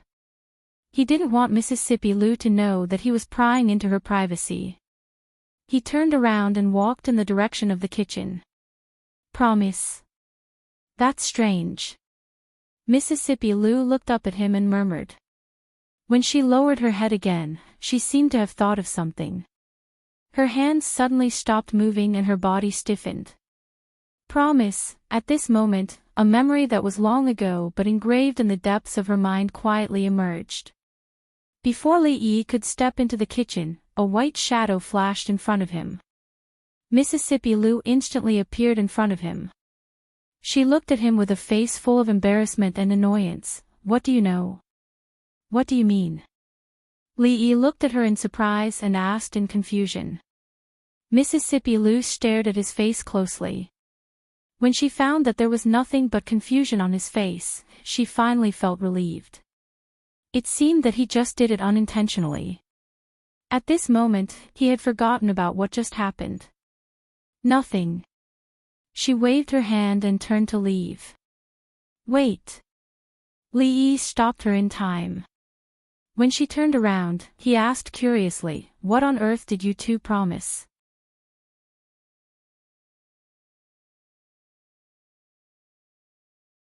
Chapter 775. It was fine if she didn't want to tell him, but she hit him just because he asked about the agreement. Li Yi rubbed his butt and was even more curious about their agreement. Rui would never hide anything from him. But if she didn't tell him after he asked her once, he would get the same result even if he asked her 10 times or 100 times. It was almost impossible to break through from her. As for the Lu family's second young lady, he would think about how to strike at her in a subtle way after his but had recovered in 2 days. In the morning, someone from the palace came to inform him that he had to go to court tomorrow. He had just been free for a few days, and he didn't know what the old emperor was going to do, which made him feel like he was in trouble. Li Yi sat down and poured a cup of tea, wondering if he should take a sick leave. His butt hurt a little, so he had to rest for at least half a month. But the old emperor didn't let him go to court usually. If he specially sent someone to inform him, it meant that something really happened. If he asked for a sick leave now, it might be Chang who came to pick him up tomorrow. He'd better go and have a look. After all, he was worried about Princess Royal. He wanted to see how she was progressing in the study. It wasn't easy to have a good start, so he couldn't let anything go wrong. "Husband, why did you provoke Rui?" Li Yi lay on the bed. Rui shook her head and slowly pressed a certain part of his butt. "I just want to ask what the agreement was." She didn't answer. "Why did you hit her?" "No man can stand her temper. I'm afraid we'll have to raise her for the rest of her life." Li Yi groaned comfortably. In fact, Mississippi Lu didn't hit him hard today, so his butt didn't hurt anymore. It was more comfortable to be massaged by Rui. "Husband, did you ask Rui?" Rui was stunned, and then she smiled and said, "Husband, you don't know anything, but you asked her rashly. Of course she will be angry." Li Yi didn't ask again this time. Rui naturally had her reasons for not saying it. He didn't want her to feel the slightest bit embarrassed. "When Rui was young, she always liked to stay by my side. At that time, mother asked her what she would do when big sister got married." Recalling what happened when they were young, Rui smiled. "At that time, Rui hugged me and said that when she grew up, she wanted to marry the same person as big sister so that they could be together forever. At that time, she was still young, so how could she understand these things? Children's words carry no harm. After she grew up, no one was allowed to mention it." Li Yi was a little dazed as he listened. He couldn't help but imagine a silly and adorable little girl hugging her sister and swearing that she would marry the same person and be with him forever. Who would have thought that the silly and adorable little girl would grow up to be like this? Li Yi thought that she had developed this character since she was young. He didn't expect that when Mississippi Lu was young, she was no different from an ordinary little girl. It was just a naive vow of a little girl. Whether it was him or Rui, they naturally wouldn't take it seriously. They just occasionally thought about it, and perhaps it had a different feeling. Li Yi lay on the bed, thinking about what it should be like at that time. He didn't know when he fell asleep. When he opened his eyes, the sky was already bright. Rui walked in from outside and put the hot water aside. She said, "The people from the palace are already waiting outside. Husband, get up and wash up quickly." Li Yi had always felt that it was a very inhumane rule to stand at the palace gate 1 to 4 hours before the cold wind blew. After the cold wind blew enough, he still had to stand in the main hall and wait for the emperor to come out. It would take a long time. He just needed to reach the main hall before the old emperor. As for what the censor would say, would he care about these people who gossiped? When he went out and saw Mississippi Lu, Li Yi subconsciously made a gesture of covering his butt. This made him feel very embarrassed, especially when he saw the trace of mockery in her eyes. The desire to take revenge became stronger. Unfortunately, he could only imagine it. If he wanted to pay the price, he would definitely be the one who suffered a crushing defeat. Li Yi looked at her and said with a smile, "Does the promise you and Rui made when you were young still count?" If he couldn't fight back physically, he would defeat her spiritually. For Mississippi Lu, who cared a lot about her reputation, the latter was far more effective than the former. Sure enough, after hearing this, her expression froze. Her face turned cold, and she slowly raised her hand that was holding autumn water. Li Yi had a smile on his face. He was not worried at all. The people from the palace were standing not far away. In front of outsiders, Mississippi Lu would never do anything to him.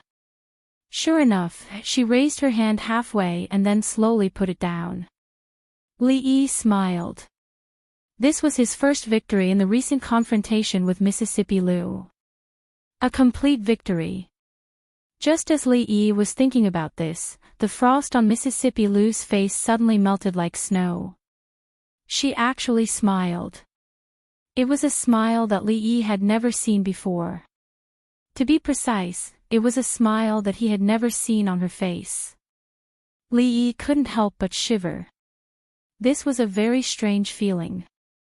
Second young lady Lu, whose face was as cold as frost, gave him the feeling of a warm sun in March, like a spring breeze. But when she revealed a smile that was exactly the same as Rui, it was like a basin of ice water was poured over his head, making him feel cold from head to toe. Mississippi Lu put autumn water down, maintaining a faint smile on her face. At this time, Li Yi really felt that she and Rui were really sisters. He had seen this kind of smile on Rui's face countless times. She reached out to help Li Yi adjust his collar. Her eyebrows were full of smiles, and she said softly, "Come back early. I'll wait for you at home." Li Yi felt that the ice water that was poured on him was beginning to freeze.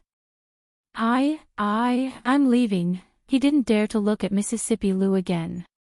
He quickly turned his head and almost ran away. Because he had made a major mistake in estimating the enemy's strength, he was once again defeated in a new round of confrontation with Mississippi Lu. Mississippi Lu stared blankly in a certain direction. When she picked up autumn water again, she found that her palms were full of sweat. Li Yi got into the carriage, his heart was still beating wildly. Strange, too strange. Mississippi Lu actually smiled at him like that, helped him adjust his collar, looked at him with a smile like Rui, and said like a little wife, "Come back early, I'll wait for you at home." What was wrong with this world? The guards at the palace gate still had a deadpan expression, the passage leading to the palace was still narrow, and the officials stood in the main hall as usual, waiting for the emperor to appear. Li Yi ignored the censor's gaze and walked to the pillar he was most familiar with. When he leaned against it, he realized that the world was still this world. As for whether Mississippi Lu was still Mississippi Lu, it was not certain.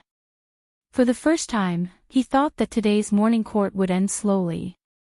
He was worried that when he returned home, Mississippi Lu would be standing at the door with the same smile on her face. She said to him with a smile, "You're back." If that was really the case, he would go to the cold mountain temple today. Whether the old monk Tan Yin was in seclusion or not, he would kidnap him. And the old Taoist Yuan from last time, he didn't know where his Taoist temple was. He shouldn't be in a hurry to become an immortal. The most important thing now was to help Mississippi Lu exorcise the evil spirits.